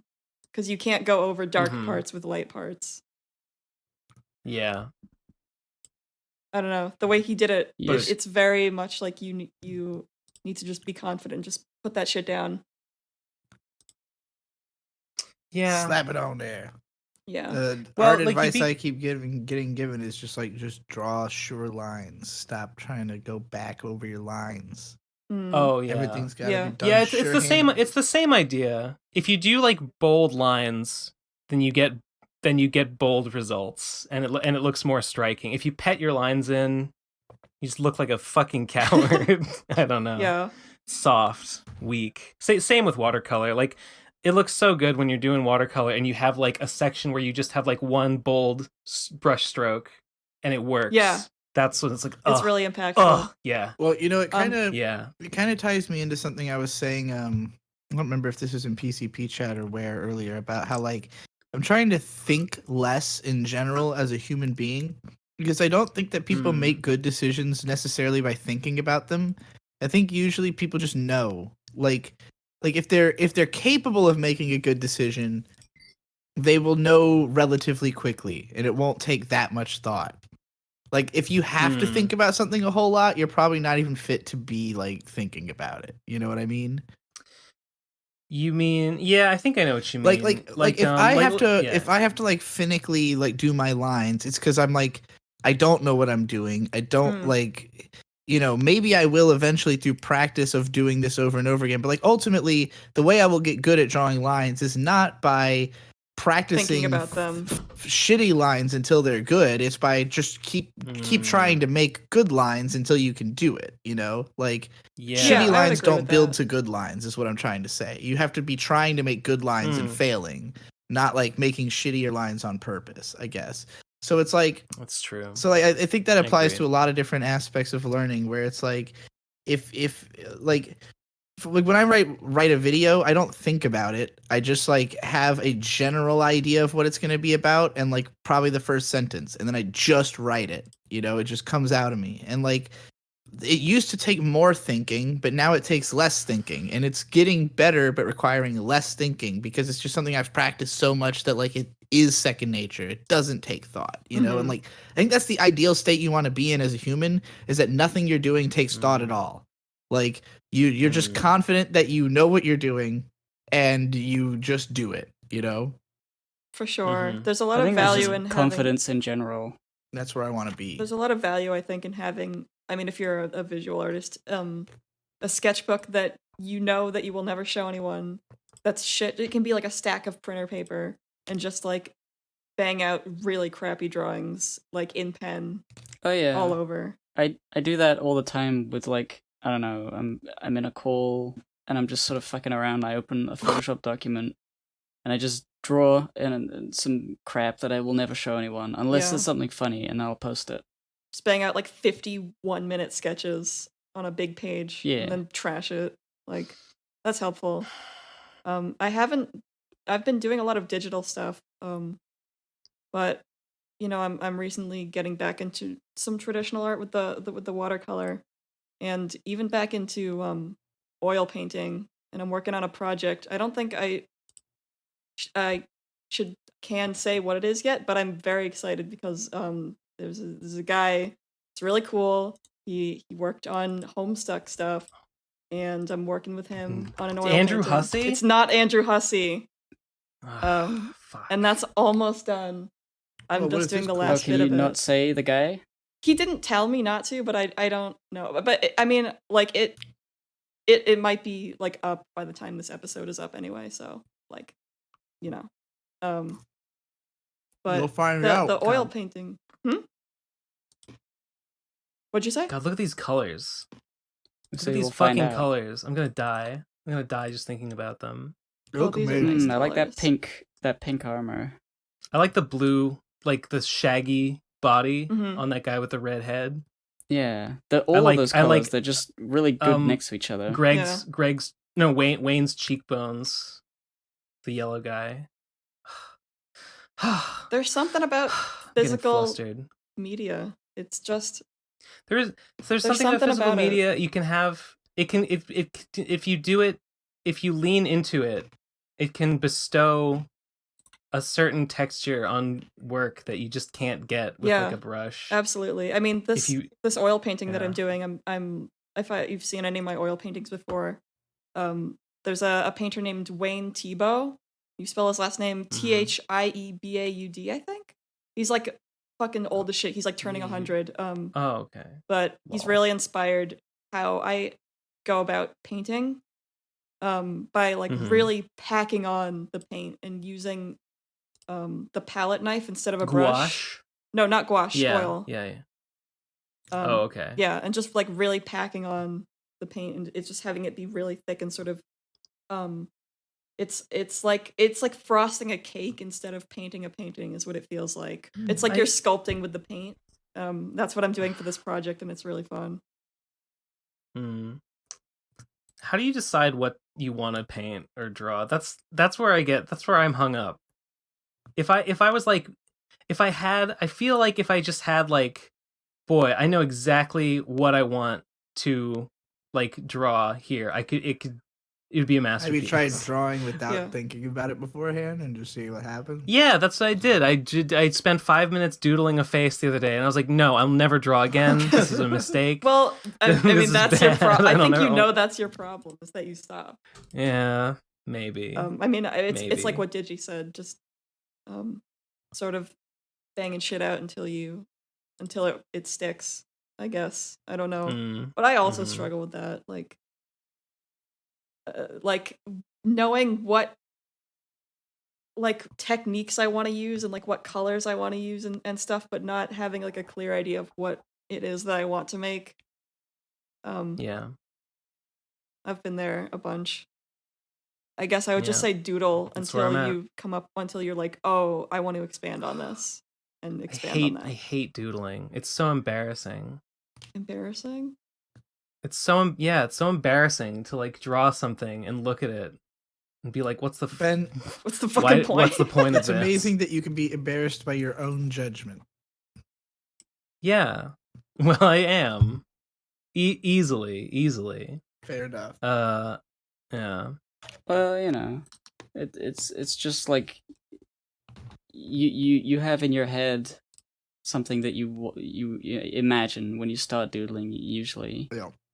like you start drawing a figure and you're like, oh, I wonder if they're gonna be like posing like this, and you think of things like that. Then you look at what you're doing and it sucks Yeah. because it's a doodle and you weren't really. It makes trying. me It's like, angry. ah. Not so much embarrassed. It's just angry. That's one of the stages. Is fury, is white hot rage.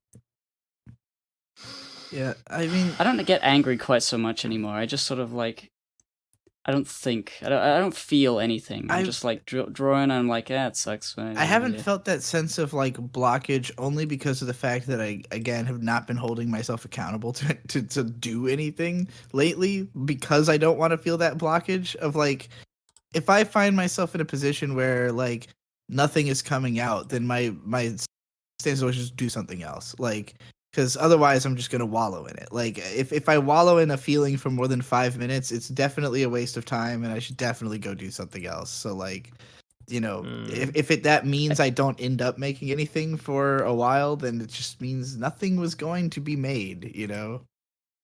Oh, I you know what the resonate. best thing is to have characters that are so simple that doodling them is, you know, you don't have to do very much for it to be correct. Alley-oop. Such as a redman and Yeah. alley-oop, yeah.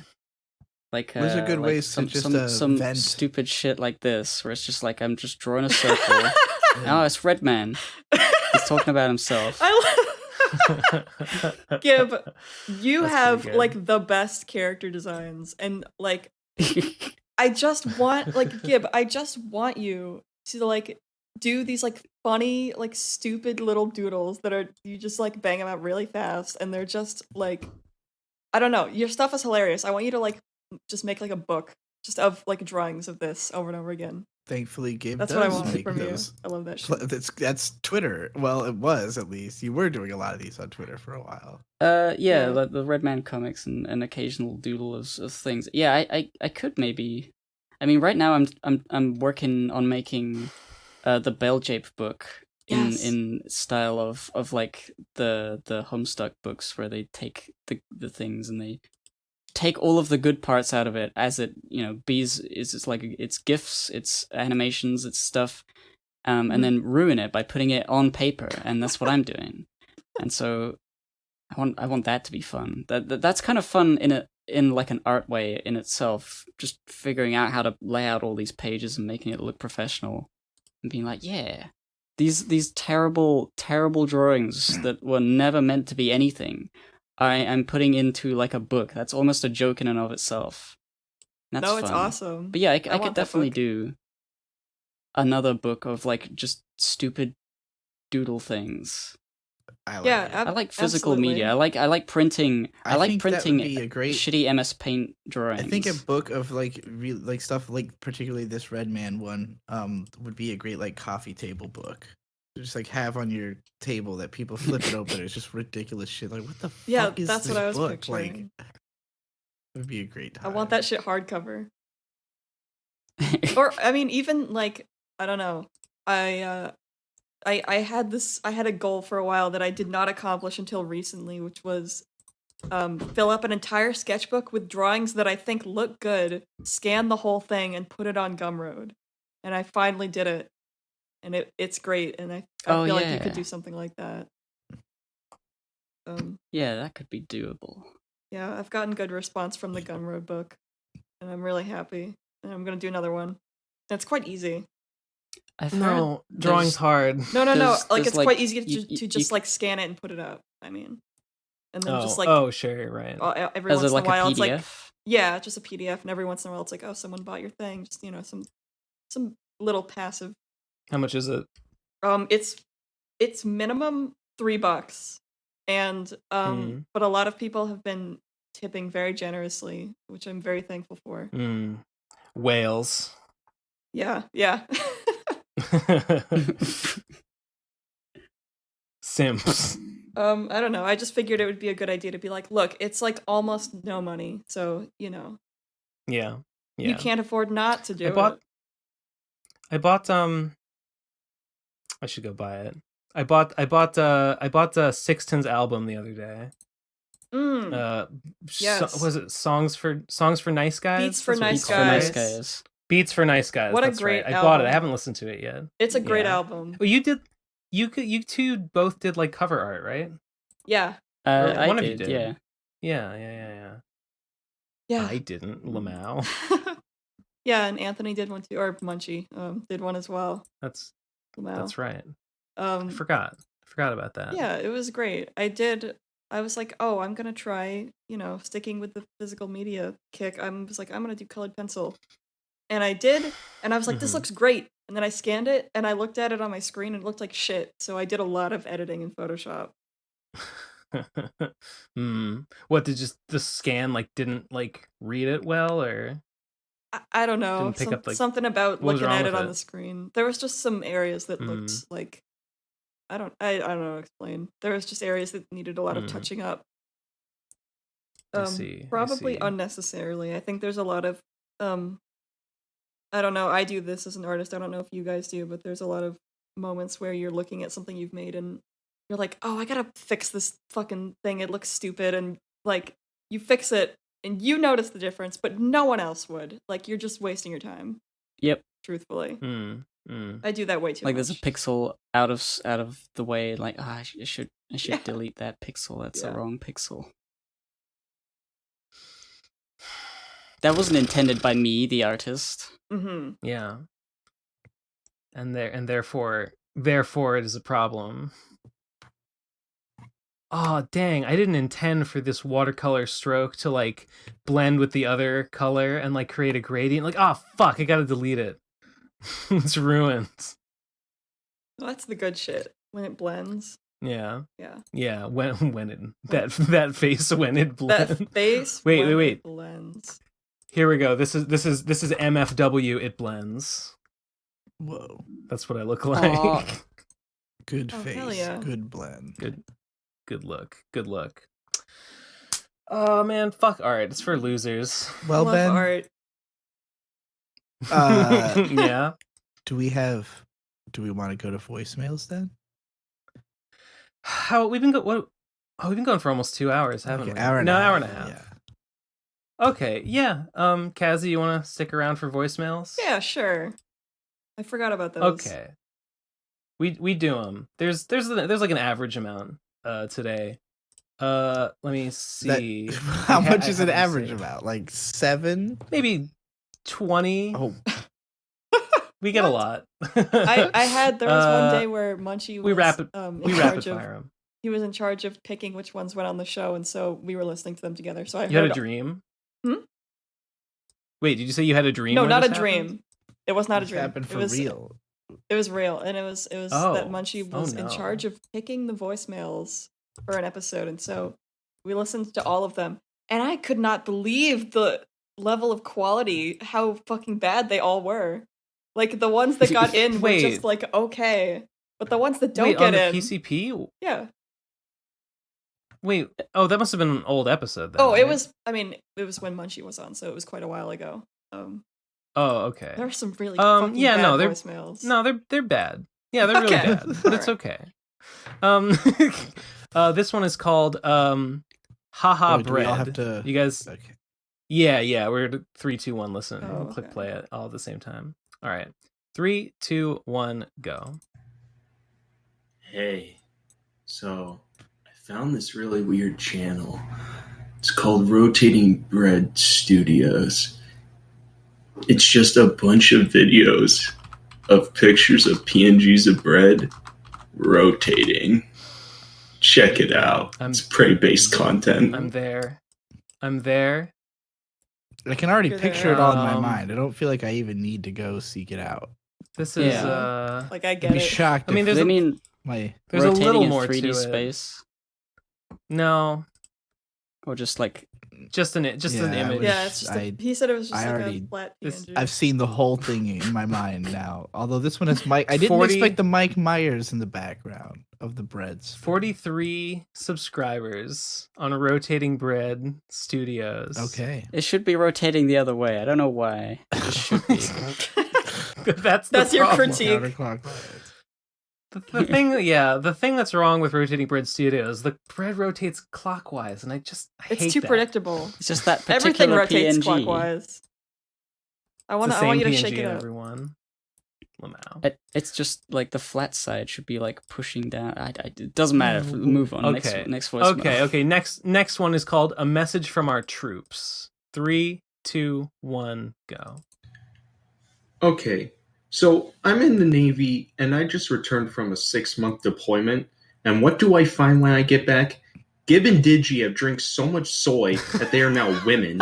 Ben has stolen Nate's soul and banished him to the Shadow Realm, That's right. and has gone full cuck and enacted communism on the podcast. Man, Mage imagine is a coming VTuber back now for some to reason, this. and as I understand it, Munchie has transcended from the virtual world into the real world, and can now come to my house and beat me up in real life, which is truly Could scary. have done that in the first place. Tom is the only normal one left. For the love of God, Tom, just save this train wreck of a podcast.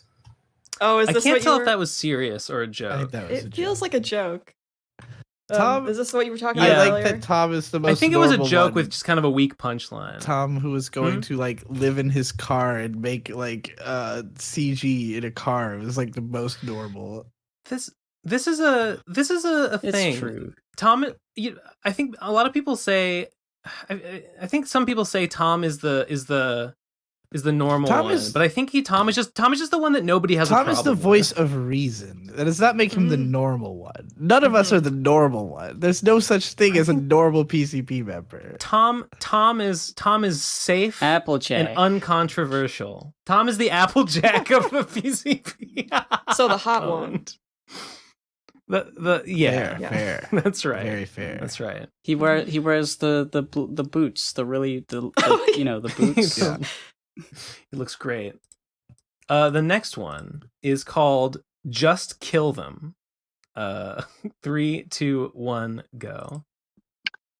Hey guys, I live in Utah, and every day when I'm driving to school, I see MAGA flags everywhere, and It's a big problem. it's really cringe. anymore. So, guy who predicted that the next mass shooting should be in Utah, yes, please, let's get rid of these guys. If there's Thank a you. mass shooting in Utah, they're the ones that are going to do it. So I would be careful what I wish Yeah. for. That guy just called for a mass shooting. Yeah. Yeah. Oh God, he Okay. did. Yeah. We're I'm gonna have to say, respectfully disagree with you. What's on the that. word that you use? Disavowed. That's the word I'm looking for. Disavow. Disavow. Okay, that's great. Yeah, no. I'm gonna vote no. I'm gonna vote no on the mass shooting, but I respect my political opponents. No. Have mass conversations instead. Next one is called Agent E. 3, 2, 1, go. Hello, Ben. This is Agent E. Our organization hopes that you have had a great week. No, I don't. Not really. Mr. T, Fuck off, Mr. T. go outside. Yes, ma'am. Classic As I Mr. was T saying, line. Ben, Yes, ma'am. I trust you've taken the time to consider our last message. We still have the summarized body, but what we intend to do with it is strictly I'm confidential. gonna do sticky to it. Although, our purpose for you, Ben, we want your brain. Boo. It is unique. No, You're special, Ben. no thanks. You see, only you have the ability to both be an insufferable, bleeding heart liberal cuck, Yeah. but also a totalitarian fascist dictator of the fictitious voice jail. Only you I thought you freed Ben, everybody from could voice jail. argue the medical merit of No, circumcision not everybody. without actually knowing any of the science behind it. Ben, if you give us your brain, we will tell you the truth About of the implanted circumcision. samurai memories, Oh. the Samurai secret memories? origin. What? Consider Yeah. the offer. The- We will speak to you again next week. Ben, is this a Um, recurring thing? Who all are these right. people? Or who's this person? There's a lot. There's a lot of lore. There's like a lot of backstory. Does it not matter? It matters to me. I hope you can work that out with yourself. How can I? Is there a way to wait, make it I'll matter to give the him- audience as well? Possibly. No. Okay, that's all I I need would to hope hear. that they're all. I would hope that they're already invested. You would how can I- hope. wait, I'll give my brain in exchange for the samurai secret. How would I know the secrets then? No, it seems like Bad this is a deal. bad deal. Bad Bad deal. deal. Bad deal. Back to the drawing board. You're fired. Do you have a counter offer? Nah. Fuck it. The samurai memories. Who needs them? Yeah, No. fuck you. Scroll's gone. I don't need to know about my tragic past. Yeah. I'm probably better off not knowing. Next one is called Milkmain. I don't know what that means. 3, 2, 1, go. Hey guys, so just listened to the latest episode and I went ahead and looked up that shoplifting comic for myself, and I don't know. I think the main issue I see with it at least comes down to the tone. Like, it doesn't really come across as a poor kid who's stealing because they can't afford it, so much as a spoiled rich kid who's just stealing for shits and giggles. Like, No, well, it's not. remember that thing that was going around Facebook? a few No. years ago? You can I'm not understand listening what to the fuck this. this guy's saying. He sounds like I he's cannot recording hear a from the word toilet. he's saying. The volume's all the way up. I had to turn up my headphones as high as they would go. I could make it out. No, this is a vein of complaining. This is a vein of complaining about Mallory. What did he say? He said the reason I didn't like the comic where the shoplifting is because it comes off more as a spoiled rich kid instead of a poor kid. And like you listen to the podcast, she explained that no, that's not what's going on. So shut up. Shut the fuck up. I'm sick of it. No more. Yeah, I will okay. not fucking... We had an entire podcast talking about it. There's no more discussion to be had. No. Never again. All right, based no on what more I'm hearing, voicemails about Mallory. I'm with you. It's over. I'm with you based on this alone. I don't know the whole context, but I know the comic you're talking about. But, Yeah. We literally talked about it for hours. There's nothing more to be said. Did you really? You talked about that one comic for hours? Well, okay, no, you got me. When was that? Is it worth listening? 2 weeks ago? It was a few episodes ago. We had Mallory on. She made the comic. Oh. And we talked about it with her. Okay. Yeah, I didn't know. Yeah. We're high rollers. We have pull. We have big pull in the industry. Damn. We get the big names. We get big like guests like me. Kazee Snap. Yeah. Next week, I'm sure. John Tron. We're gonna convert him back to John Tron. or away from. I don't know. We're gonna convert him to the opposite of whatever he is in every aspect. We just gotta get him to say. I don't know. We gotta get him to say. Trans right. Yeah. Get him to say trans right. That'll put us on the map. I gotta know. Did you was having me on like a last minute decision of like, oh shit, we don't have any guests today. Let's just get some bullshit. Was that it? No. I had not asked anyone. I had not like asked anyone about guesting, and I don't know, Gib. You just said like I wanted to ask Kazee. I think I don't remember. You explain it because you did it. Well, yeah. Kazee said, "Why don't I get on the PCP?" I to wasn't me, and I was being like, serious. "Yeah, why not? I guess." And then from then on, I was like, "Let's get Kazee on at some point." And this is that point. Yeah. Yeah. I mean, I did mean. I guess I never actually asked about it. I did kind of intend that she would come on at some point, and now here we are. Well, now that let's see if Craig. Now that Munchie isn't on the podcast anymore. Now that Munchie's not on anymore, I'm not breaking the no girlfriends rule. So I guess that's why. This is like it's like you're like in like Legend of Dragoon when your green party member dies, but then like a new green party member dies who's basically just like a model swap. You're like that. No, for Munchie. You're just like Munchie died, but was like immediately replaced by Kazee, which is basically just Munchie wearing a bow. Yeah. Yeah, exactly. Well, I mean, I don't know. I knew all of you guys anyway, so it's true. It wasn't just like okay, next one. Next one is called Shiva's Guard. 3, 2, 1, go. All right, I've got a math problem I need your help with. So, if an anime being bad is a negative, and an anime's English dub is a negative, and if a negative times a negative is a positive, does that mean the dub of a bad anime becomes a good anime? No, because it's adding, not multiplying. Done. No. Because you don't times them you don't multiply. It's additive, yeah, unfortunately. So, you can't logic your way out of this one. Get wrecked by math. Get wrecked, fucker. Next one. We're rapid firing. Next one is called Make Merry PCP. 3, 2, 1, go. Imagine the next PCP episode starts and everyone's introducing themselves like, I'm Ben Saint and I'm fucking gay. Yep. My name's Tom Oliver. My spine is broken and I want to kill myself. My name's Gib and nobody wants to believe that I'm British.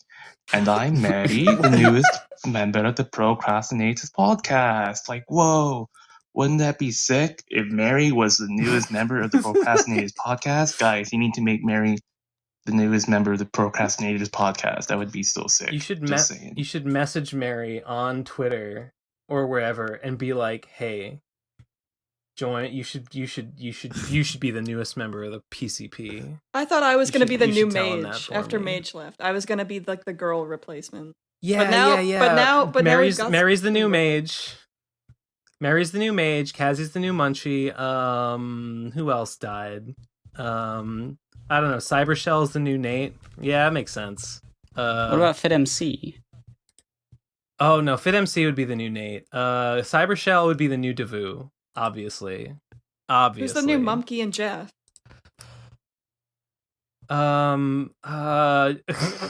Arya can be the new Mumkey, and Digi can be the new Jeff. No, Arya can be the new Endless Jess. And Jim Stormdancer is the new Jeff, I guess. Yeah, no, sure. That's you're being so mean right now. I know. Why would you do that to poor Jim Stormdancer? I don't know. What's wrong with being Jeff? Because I'm cruel and capricious. Jeff's my favorite member. Jeff's my favorite member too. Frankly, the show really went down. I don't know why I'm mean. I literally know zero about Jeff. Okay. Everyone shut the fuck up. Next voicemail is called Random PC Prisoner. 3, 2, 1, go. Oh no, fuck, Margar escaped and wasn't dead. Oh well, at least they're not gonna send messages anymore because they escaped and their character arc is over. And when I say at least, I mean drats. That's so sad. Oh, holy shit, is that Timmy, the small person, whatever the fuck? Oh, drats, they're not gonna send messages leaving an update about their voicemail. Holy shit, is that Liam, my real personal friend in real life who I have to now talk to knowing they're bad at leaving PCP voicemail? Oh shit, there's them too. I see him just outside the PCP grades. Well, drats. This is all so sad, but I suppose it must be the case. So fuck. Oh, golly gee. Oh, it's so sad. Oh, I'm crying. I'm crying so hard at all these deaths and escapes and all these people who won't send voicemails anymore unless they're specifically funny or good. It's that Margar who is escaped and their character is over, so who will never try to send voicemails from beyond the grave, Bev hopefully, has cracked or beyond the code. walls. Oh, jeez, this is all so sad. Time to go be mean-spirited somewhere else. She's realized that you can literally just make PCP prison canon, whatever you want, just by saying it. All that's canon now. Bev, I caught maybe and there's nothing 5% anyone can do about it. No, it all makes sense. It all makes sense. If you're up on the lore, which of course all of our true listeners will be. Mm-hmm. So, wink and a nod to all you at home. Next up, speaking of Liam, real life friend who now Bev has to speak to. We've got like three. Oh, no. We've got like 3 from Liam. So let's 3, 2, 1, go. Yikes! That last one I was on, that was fucking terrible. I sounded like I was acting like I was high. Please forgive me for like the honor of my entire like dead extended family. Yeah. Gotcha. Shit. No more us. Ciao. Follow Liam Overdrive on Twitter. No. Bye, fuckers. This is the time. I like to think that what happened here is like Liam like did the voicemail, was like, oh, that went great, and then Bev was like, that was fucking terrible. Liam was like, oh really? Like, shit, well I better apologize. And then apologize was like, that was great. Now I'm gonna chill my Twitter. Like, I'm not sure if Liam was responding to Bev's call or just to our reaction to his last mail last time. I don't remember. I feel like we criticized him. I take harshly. it you grilled this call. I probably. Yeah, I mean we grilled basically all of them. Well, let's see if there's anything left to grill in the other 2 calls that they sent. Or no, there's only one. There's just one more. Oh, okay. 3, 2, 1, go. Let us all take a second to talk about how fucking based and cool Transformers are, alright? Dude, yes. Fucking Gundam fans, fucking goddamn anime robot mech fans, fucking gay. Blowing the fuck out. Get out of here. Your robot people don't turn into cars and jets and planes and everything insane. Dude, your shit doesn't. It just walks around and flies, and that's fucking gay. Oh god, Optimus Prime is the greatest robot future space dad of all time. No, it's over. It's over. Dude. No, the Evo fucking Transformers crossover was Transformers based. Fucking amazing, Liam. Thanks. Yes. Thanks for letting us know. Just make a video about how cool the Transformers are. Yeah, sure. Yeah, you got a whole essay here. You could do better. There are set better some visuals. There are better mediums than PCP voicemails. I've been watching a mecha anime recently, and it turns into jet planes and cars, and it's not Transformers. Was I supposed to Is it pause the Batmobile? No, it's Is it Space Macross? Runaway Ideon or something. Oh, Ideon. I don't know that one. Good. It's the one that Gundam Boy made right after Gundam. Oh. What's the Gundam guy's name? I know it. Tomino. Tomino. Yeah, okay. Yeah. Uh, Yoshiyuki Tomino. Nah, robots are stupid. Robots are bad. They're all right. You drew a pretty cool robot one time. I did draw. I know exactly the one you're talking about for Inktober. Yeah. Oh yeah. I don't remember what it looks like, but I remember it being good. It looked like that Pokemon that looks like a big ant, the Ultra Beast. Oh yeah, a little bit. It looked kind of like that, but as a robot. I will. You know what? I will try and scroll back through Twitter and see if I can find the one you're talking about. I think I posted it somewhere. Okay. Next up, we got Ben. I get it. You're a penis centrist. 3, 2, 1, go. Oh, this is so. You suggested, say 1 out of a million people get their dicks fucked up from circumcision, where 1 out of a million people gets their dick fucked up from not washing it enough if they are uncircumcised. In the former group, you can't control what happens to you. In the latter group, you can. It's your own failing to not wash it enough. So I'd rather be a part of that latter group even still. Yes.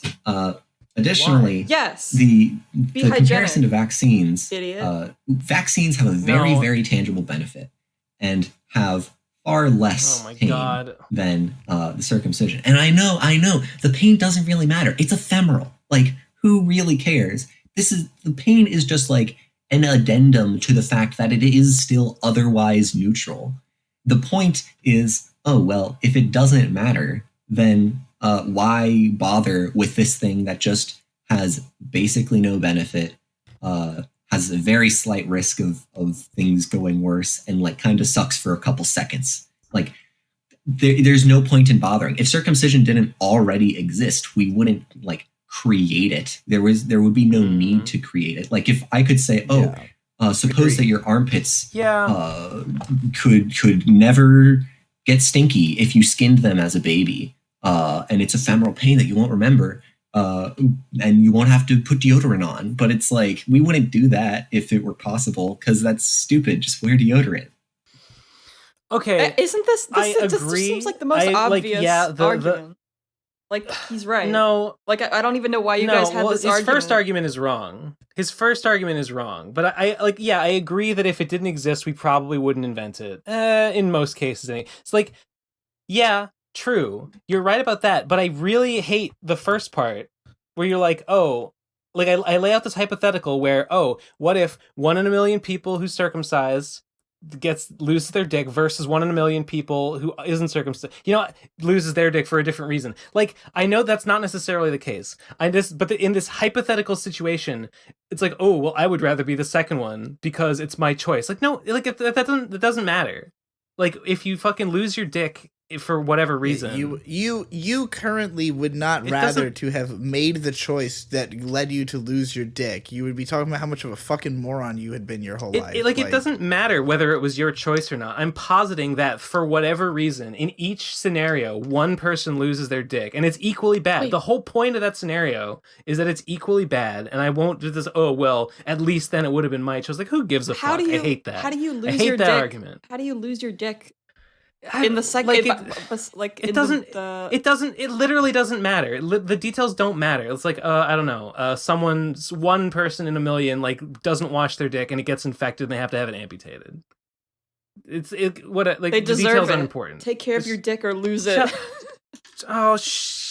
You shut the fuck up. Oh God, no, that's horseshit. That's terrible. Terrible. That was a joke argument, but okay. I don't care. I don't know what's a joke and what's not. This fucking penis arc of the PCP has gone on way too long. I agree, guys. The fact is that foreskin is cool. It's cool. It's just cool. I don't like it that much. Well, you don't have it. Yeah. Well, if you had it, you'd be like, "Haha, wow, sick." No, you're wrong. No, I don't think that's true. I don't know. Whatever. You'd be pogging constantly. gross. That's disgusting. That's so disgusting. You look down, you Pogger's face. That's really gross, actually. You stick your face in your own crotch and you make the Pogger's face on your dick. Next voicemail. Thanks and good night. Link to their... Okay, this comes with a link, but whatever. 3, 2, 1, go. Okay, so there's like this one actor from Home Alone 2. He played a really minor character in it, but he's like got a job right now, which he's about to get fired from. He's trying to sue to keep his job, but it seems like it might not go through. So I was thinking maybe you could try and get him onto the podcast and help build up support for him and stuff. You know, that'd be pretty cool. Yeah, so I get it. Mm-hmm. It's Donald Trumpy. J. Trump, 45th president of the United States of America, famous for his appearance in Home Alone 2, Lost in New York. Amazing. Oh, unfortunately, he's been fired. Tragically. Yeah, we could have him on. Yeah, he's gonna. You know, we could promote Trump TV. You know, PCP will be the only channel on Trump TV. He's maybe. Oh God, we could become media moguls. This is it. This is our big break. This is going to create so many new jobs, and we're going to fill all of them. We can take all of the fake, non-existent people who were artificially created to make fraudulent Biden votes, and then funnel that into your subscriber count, so that Trump will have to notice you, and he will come on the show. Donald J. Trump, like his entire audience will be all those like fake and dead people who voted for Biden. The phantom audience. And we'll all just be competing over these fake numbers. That's how it's gonna be. Okay, next one is called what it's called where dat BTS nibbas. Lol. 3, 2, 1, go. Hi, this is Pancakes with Creators here. Listen, I'm not here to question the validity of circumcision. Christ. You know, whether it's like, it's like mutilation of a baby, but you know, there could be benefits to it. No, I'm here to ask the real questions, the questions that actually matter. And that is, what is more aesthetic? Circumcised or uncircumcised penis? Circumcised. Frankly, you know, I might be biased, but I'm going to say circumcised. Because when I see an uncircumcised penis, I'm like, what am I supposed to do with this extra skin on here? When I see an uncircumcised penis, I go, I go pog. You go and pog? I don't like pogging, so I would really rather not. My stance is I mean, that it doesn't matter. All penises are beautiful if you wash them. That's it. I think. Yeah, I mean, I don't really have a preference for like an aesthetic preference. I mean, I don't think it's. They're both cool in their own way. Yeah, hell yeah. I support both. I'm down with both. You're the real centrist. I know. I'm the hero. Take a position, the hero. Next one is called Pancakes, the aesthetic of the male genitalia. Wait, did I miss one? I did. I totally missed one. Yeah, that one was not where my BTS at, Nibbas. Yeah, I was wondering where the BTS would come in. Here we go. 3, 2, 1, go. Yo, quick question for y'all. Where is like the other like radcon for BTS like vlog type stuff? Like, are you guys still waiting for Brad's stuff to come out, or what's going on with scenes? You know, all that other footage? Like, can you like press Digi to like for that stuff, or no, or what's up with that? Thanks. Yeah, I probably have it. If there's anything that hasn't been released, I probably have it. You had like a big you collected all of our like phone videos that we were putting, and you made like part 1 or something. Oh, I did make it. Well, I mean, like during RadCon, I had made like some parts, and then I think that I just ran out of time to continue doing that. So I probably still have a bunch of footage that I haven't cut together into anything because I probably completely forgot. I didn't know there was more immediately. I feel I don't even know that there is, but if there is, I will find out. Okay. Pretty cool. Yeah. Pretty cool. Pretty I cool. think- if there's more shit. I'm know not about. sure that there is that much behind the scenes. There will be for, I guess, the OVA once that gets put out. But I want to wait until that's edited before. I think I had I had planned to release a final behind the scenes that included all the stuff that I didn't want to spoil. Like stuff that was not out yet, which is still not out. Yeah. But, where's the Brony lecture? Oh yeah, I'm excited about that. That doesn't have any behind the scenes footage. Okay. It'll come out when it comes out. Where's the I'm Brony excited. lecture though? I edited I will be 15 minutes of it again. 6 months ago. God. No, I'm the same way with the Sonichu 2 lecture is 3/4 done and I just haven't finished it, and it's just been like that for ever. I went into it and I thought of a way to edit it that would be exciting, and then I started doing that and it was too time consuming. So I got 15 minutes in and I'm like, well, I don't want to undo all this editing, but it'd be really weird if it's starts off heavily edited and then just disappears. So just put a note on screen and just be like, I gave up after this point. And then keep going. I might do that, and I also have considered adding bits into it where I already had to add in a whole bit on Derpy Hooves because I just completely forgotten to talk about her. There's I'm sure there'll be other stuff I have to add in. You added in a segment on Derpy Hooves. That's awesome. Yeah, a 2-minute little bit about her because Yeah. I just totally forgotten to mention her. I think.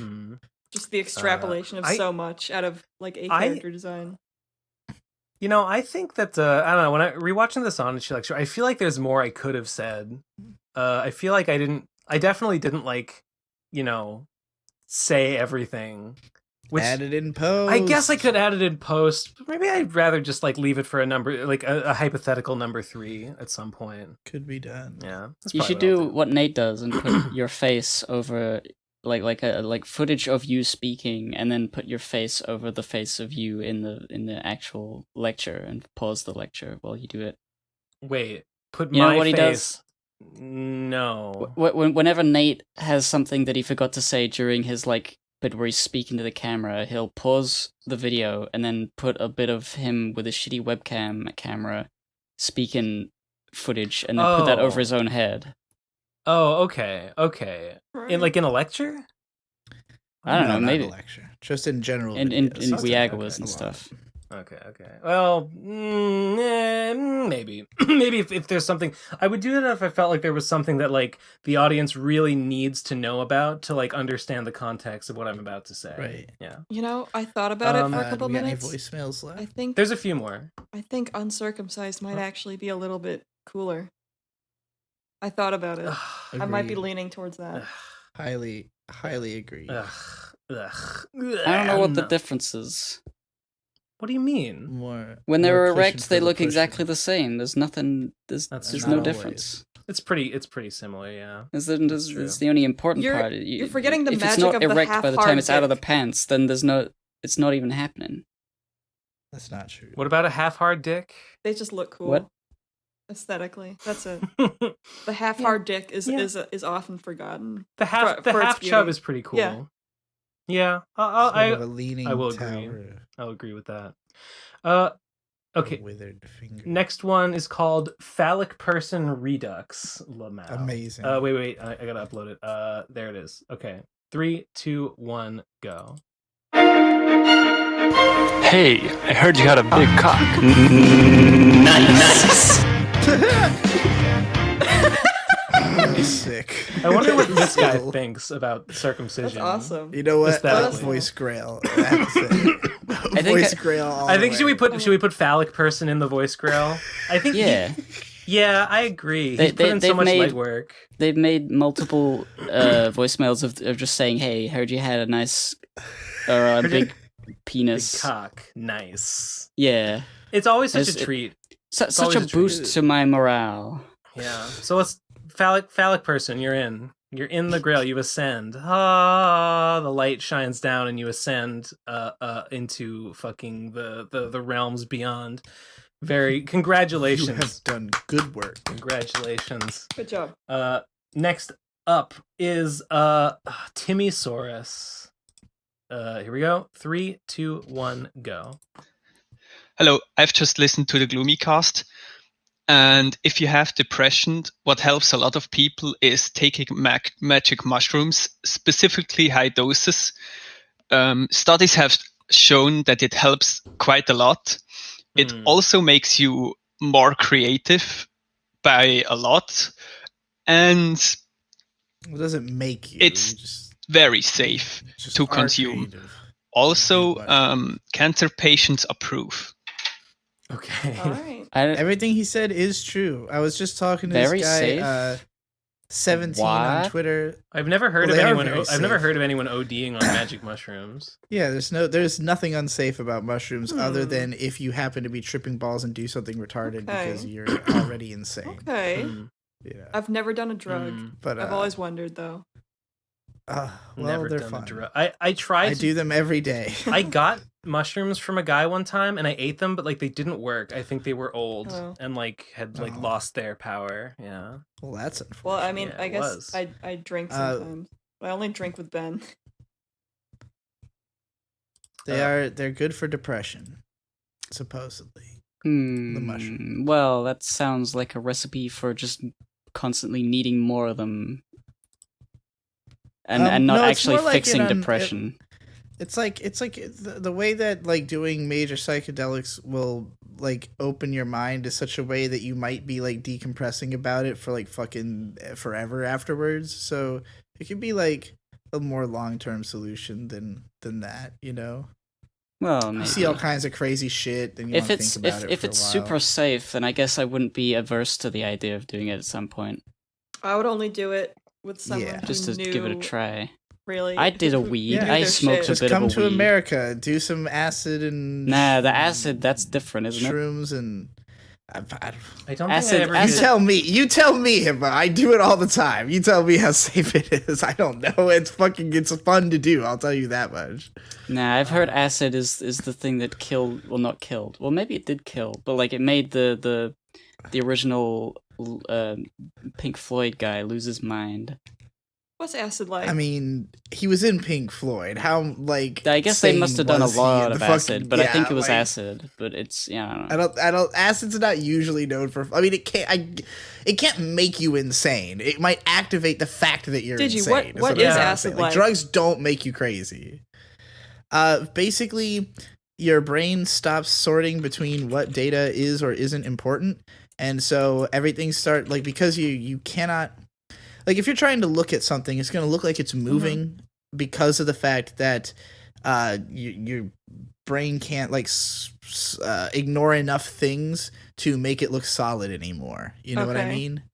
Like just every piece of data is constantly going through your brain. And so, depending on how you interpret this, like, if you're thinking of it the way I'm thinking of it, like I'm explaining it, then you can get a pretty good handle on it and just be like, okay, I'm just taking in more information than normal. What do I do with that? The more acid you do, the more you can parse that and not feel like you're tripping or anything. But if you take enough of it that you can no longer keep track of everything, then it will feel like you're just seeing shit and losing your fucking mind. So it really depends on like how much dosage you do, how much you let yourself go. Are you trying to, create horrifying visions, or are you just trying to think a little harder than normal? That feels like it would give me a headache. Was that accurate? It does not give you a headache. It puts you in a totally different mind state from normal. Like, doing acid is pretty, it's not extreme as like the effect it has on you as a drug, like, your physical health. It's extreme in terms of the psychological effect of like, you're not going to feel the way you normally do at all. Like the world is going to feel like a kind of a different place. It's like everything is fractaling all the time. Like, if you stare at anything, it will just endlessly fractal, and you'll be like, wow, I did not know I could actually see this much. Like, I did not know that. You won't realize how much information your brain is normally ignoring until you start not ignoring it. You know what I mean? That's intriguing. Okay, I'm looking at it. As of 2008, there are no documented fatalities attributed directly to an LSD overdose. Despite this, several behavioral fatalities and suicides have occurred due to LSD. So it makes you, you do things that would kill you. Just, if you're somebody who is suicidal, then you doing acid by yourself near a gun. Yeah. Who knows what could happen. I think alcohol probably is more likely to lead to suicide than I feel acid. like I can handle it then. I would just need a babysitter. I'm scared of the. It sounds like it burns you though. It's acid. Burns you. They call let's it that. do it together. It's more the effect it has on your perception because it feels like stuff's melting. Like when you look at shit, it looks like it's melting a lot of the time. That's why they call it I that. feel like I would freak out before I do it. Yeah. I would have a bad trip before I get the acid in me, and then I'd be all right. No, I got you. Probably. I feel the same way. I feel like I would have an oh god moment and then take it and be like, oh, okay, I understand what it is now, because the fear of like not knowing what it's gonna feel like is scarier than what it probably actually is. Yeah. I was a little scared of weed before I had tried it. Not too scared, like I didn't think anything was gonna happen. But I don't know. I did it. I was Drugs smoking it. are cool. I mean, I was scared of alcohol. And I was like, I was scared of alcohol until I learned that it just made you, or at least for me, it just made me like feel dizzy and just laugh at more things. That's good. That's pretty much the basis. I can be like a happy drunk, or I can be like an angry drunk. Ben, your drunken state is unbelievable. I got mostly an angry I got pretty drunk. I got pretty drunk on Discord yesterday, and I was feeling very grim. I was feeling very dour. I basically told everyone in my Discord that your problems don't matter. The apocalypse is coming. That sounds about right for you. Yeah. You always say that you like hate. This is how you felt after winning the election. Well, I was thinking about you say winning. I was thinking about COVID. I was like, sure, my man J-Rob might be repping me in the White House now, but what's that gonna do? He's gonna get COVID too. We're all gonna get it. We're all fucked. Yeah. Ben drunk. Third wave, baby. Ben really drunk is the kind of guy who will be like, to say to someone he does not hate, say like, I fucking hate you, like you are the worst person. And then as long as you press him on it and go like, Ben, you don't think that, he'll just be like, yeah, I don't think that, I love you. Every single time you do that. That's true. Okay, let's next one. Wait, no. There's a bunch of like duplicate emails here. Timmy Sora sent like 3 that are all the same. So the next one is called oh god, it's another fucking circumcision one. It's called Ben just do your research. Let's give it a chance. 3, 2, 50 whole seconds. 1, go. We probably won't listen to it. Ben still love a gossip. The arguments against circumcision is the yields of data showing that its benefits are negligible and are statistically insignificant at best. Yes, I know. Yeah, okay. Yes, I know. Okay, you're right. Yeah, circumcision is bad. Causes child extreme pain. It's bad. It's probably bad. Yeah, probably don't do it unless a doctor's like, if you don't circumcise this kid, their dick's gonna fall off. Then do it. If they don't say that, yeah, fine. Fine, you got me. I don't like circumcision. There, are you happy? That's my whole personality gone. Next one is called Pancakes. How do you do it? Wait, there it is. Okay, 3, 2, 1, go. Hi, Pancakes with Creators here. Listen, I was wondering, what are you guys more inclined to do when creating a story?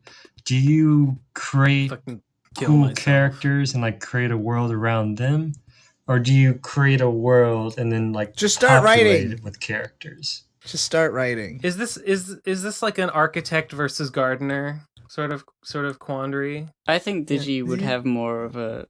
Yeah, I'm not really a writer. I usually build characters first. Like I have the Bleach method of like, if I don't know what to do, create 20 characters. And then unlike Bleach though, I do not then create a story. I just have 20 characters and I don't know what to do with them. I think I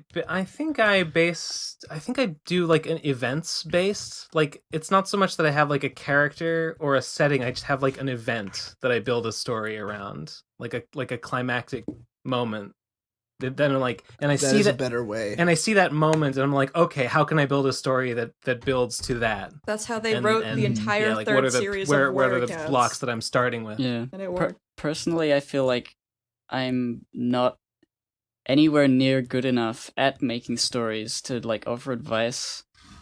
I disagree because I've I don't know, I've done so much planning and world building on things that don't exist yet and probably never will.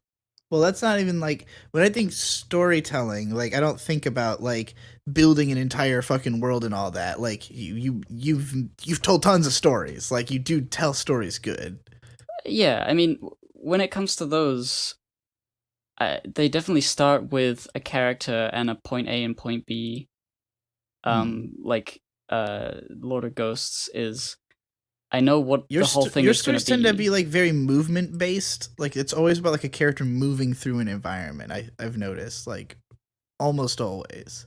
Yeah, I don't know why that is. I think maybe it's just adventure, big like, adventure. You don't want to stand around talking about a philosophical idea because I'm stupid. I can't think of things like that. I want to run around and shoot. I want to be a cowboy. Go. It's like the beginning of Spirited Away vibes. Like that kind of like moving through the environment sort of thing. The few times I've written stories, I've also done the exact same thing. That's good. I mean, if you're in a visual medium, that is the best way to tell a story in my mind. Is like through environment and not through dialogue. Dialogue is useful for certain types of information. I guess I would say, given that you draw comics like an animator, which is to say, like it's focused on movement even though it's not moving. I guess I do. I think that the only stories worth telling are about the human heart in conflict with itself. George R.R. Martin. I think he stole that quote from someone else. So no. The way to tell a story is to just have a bunch of like faces and have them expressing like very complicated emotions. That's fuck environments. Environments are for losers. You can't relate to an environment. Yeah, you can. No. I tend to, my excitement when I go to a city is to like look at it and think about the shape of it and like why it's all laid out the way it is and how that affects people. I'll say the fucking seeing the gigantic sea gates in One Piece. The architecture, the all of the places in One Piece are like really good at adding to the story and the narrative of what's happening there. When I see a really good environment, it's like a big cum. It literally feels like, oh my god, like fuck yeah, dude. Like look at this, I want to be in that place, dude. I get that feeling. Yeah, same. It's like dude, arousing. I want to build it in Minecraft. I get that specific feeling a whole lot reading One Piece. Like if only I had the time to build this in Minecraft. Yeah, I feel that way building my Animal Crossing island. So there you go. Fuck you, Ben. Okay, well, yeah, fuck me. Next one is called Ben. So about you playing all the voicemails every episode. I don't know what this 3, 2, 1, go. One day Jesus will punish you for your sins. I thought it was just gonna be empty. Well, not today. Okay, next one is called Plague the Stage UV. 3, 2, 1, go. Howdy do, procrastinators. That's me. This is a request from Plague from Milwaukee. Yeah. Please send all excess testosterone to that one shopping cart in the alleyway. It would be much appreciated. Thank you. I can do that for you. I can give you the testosterone I don't need anymore. I will uninject it out of me and then inject it into that. I don't think there's even a gram of testosterone between the four of us. Yeah. I have a condition where I have a little bit extra tea. I can like cough that up for you if you want. Cough it into a bucket. Let's all just pass the bucket around and spit it. I also have a condition where I have a little bit of extra tea for I don't know what you're talking about. I've deleted my tea. It's gone. I'll take it. I could be rugged. Do you want it? I have like a spec that I can give you. A speck? Yeah. Oh, of tea? That's not going to be enough for you. Just a drop of tea, please. It's not, huh? How much do I You need? need a lot. Okay. Next one is Mozilla Fennekin. Upload. 3, 2, 1, go. Wake up. PCP. Yeah. It's been fun. I've been listening for like all God, it's been like 5 years. He's leaving the hasn't fandom. For context, that's about how long it's gonna be until we see each other again. Because now that sleepy Joe Biden has won, we all get to go to sleep for the next 4 years. Oh, thank God. I'm excited. I get to finally catch up on my rest my old achy breaky bones. You know, I'm 24 years old. I'm an old man. You know, I really could use the rest. So, yep, I'm happy. Yep. Oyasumi. Good night, PCP. I'll see you in the morning in like 4 years. See you at the Don't new wet the dawn. bed. At the dawn of the Carlson presidency. Imagine if Joe Biden was like, America, we're gonna all like go into hibernation for a while. Like we're gonna pause everything. We're all just gonna sleep until like coronavirus is over or something. You know, I would be super down. I mean, the political project of the PCP getting Joe Biden elected has been accomplished. So like the podcast has served its purpose. We don't need it anymore. This was the plan all along, and now it's over. Take 5, everybody. We did it. Next one, we got two more voicemails, and then we can call it a fucking day. They're both from James. So 3, 2, 1, go. So you missed the good parts on that circumcision shit. So like, I looked up the numbers. It's 4 in 10,000 people have like problems. So that could be anything, you know. But a non-zero number of those problems are one of them is degloving, where the incision line separates. Yeah. So I like want to all the hear skin about all the slides ways you off can the fuck dick up meat. your dick. The dick meat. And then I'm not they have to like listening stitch that back together. Just not counting the kids that just straight up die from it, or like have like weird Like fucked Donald up dicks. Glovering?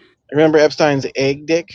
I think it's because of circumcision. I like don't remember kind of Epstein's scrunched it all egg up. dick. and I shit. No, he had a weird. I mean, that makes sense. Let's look up Because circumcision a lot of these videos. They're fucking molesters have weird terrifying. dicks. And then also, the traditional Jewish way to circumcise a kid is to cut the foreskin off.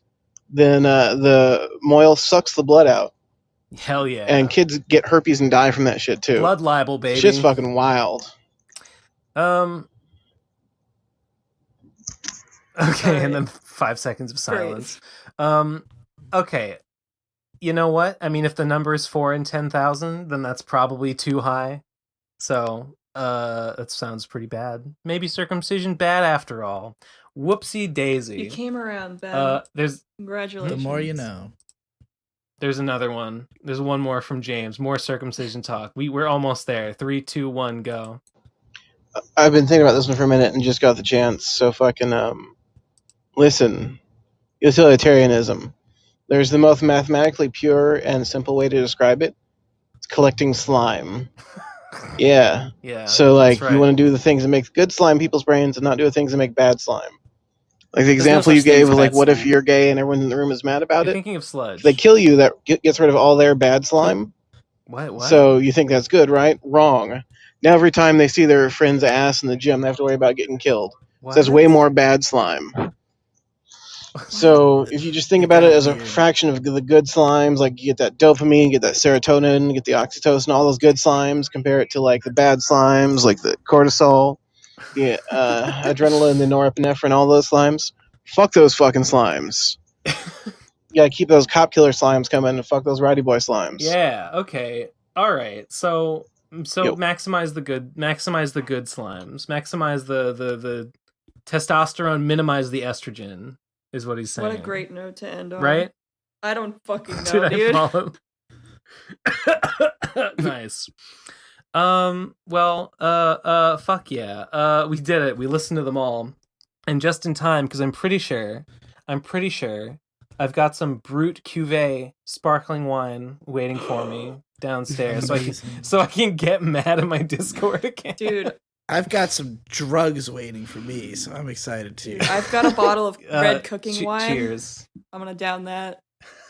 And then Munchie's making me some carbonara right now. So that's hype. That's his favorite. It is his favorite. That fucker's always making carbonara. I think I'm having biscuits and gravy for dinner. I made fried chicken yesterday. It was so good. It was super good. I got nothing. We gotta wrap this up so we can all go fucking eat shit. Hell yeah. Okay. Leave us a voicemail. Leave us a voicemail at speakbike.com/PZB voicemail. Check out the fucking Patreon bonus episode. Bonus episode. I was on the most recent one. Wow. What do we call it? The commentary track. Check out the commentary track episode. Want to know if people enjoyed that and if we should do more. And anything else? Oh, and get COVID and then buy the shirt, please. And go to my Are we done? Twitter. Oh, and check Kazee Snap. Oh yeah, and check out Kazee on Twitter and Instagram. Links in the description if you don't know her already. But yeah, check out her fucking art. I'm sure we'll have shown some of your art on the fucking screen. And if you didn't, Eleazar, you fucked up. Sure. Oh, and Yep. And the vapors. They'll know I was in the vapors. Oh right. Actually, you know what? I gotta fucking make that. Gotta make my thank post. you tweet. I gotta make that thank My you Twitter tweet. post. I gotta make that post. Yeah, gotta make that Kazee post. Do it. I'm Kazee posting. Okay, end of the show. Goodbye. God bless. Sweet dreams, everybody. Sleepy Joe, baby. Sleepy Joe. 4 more years.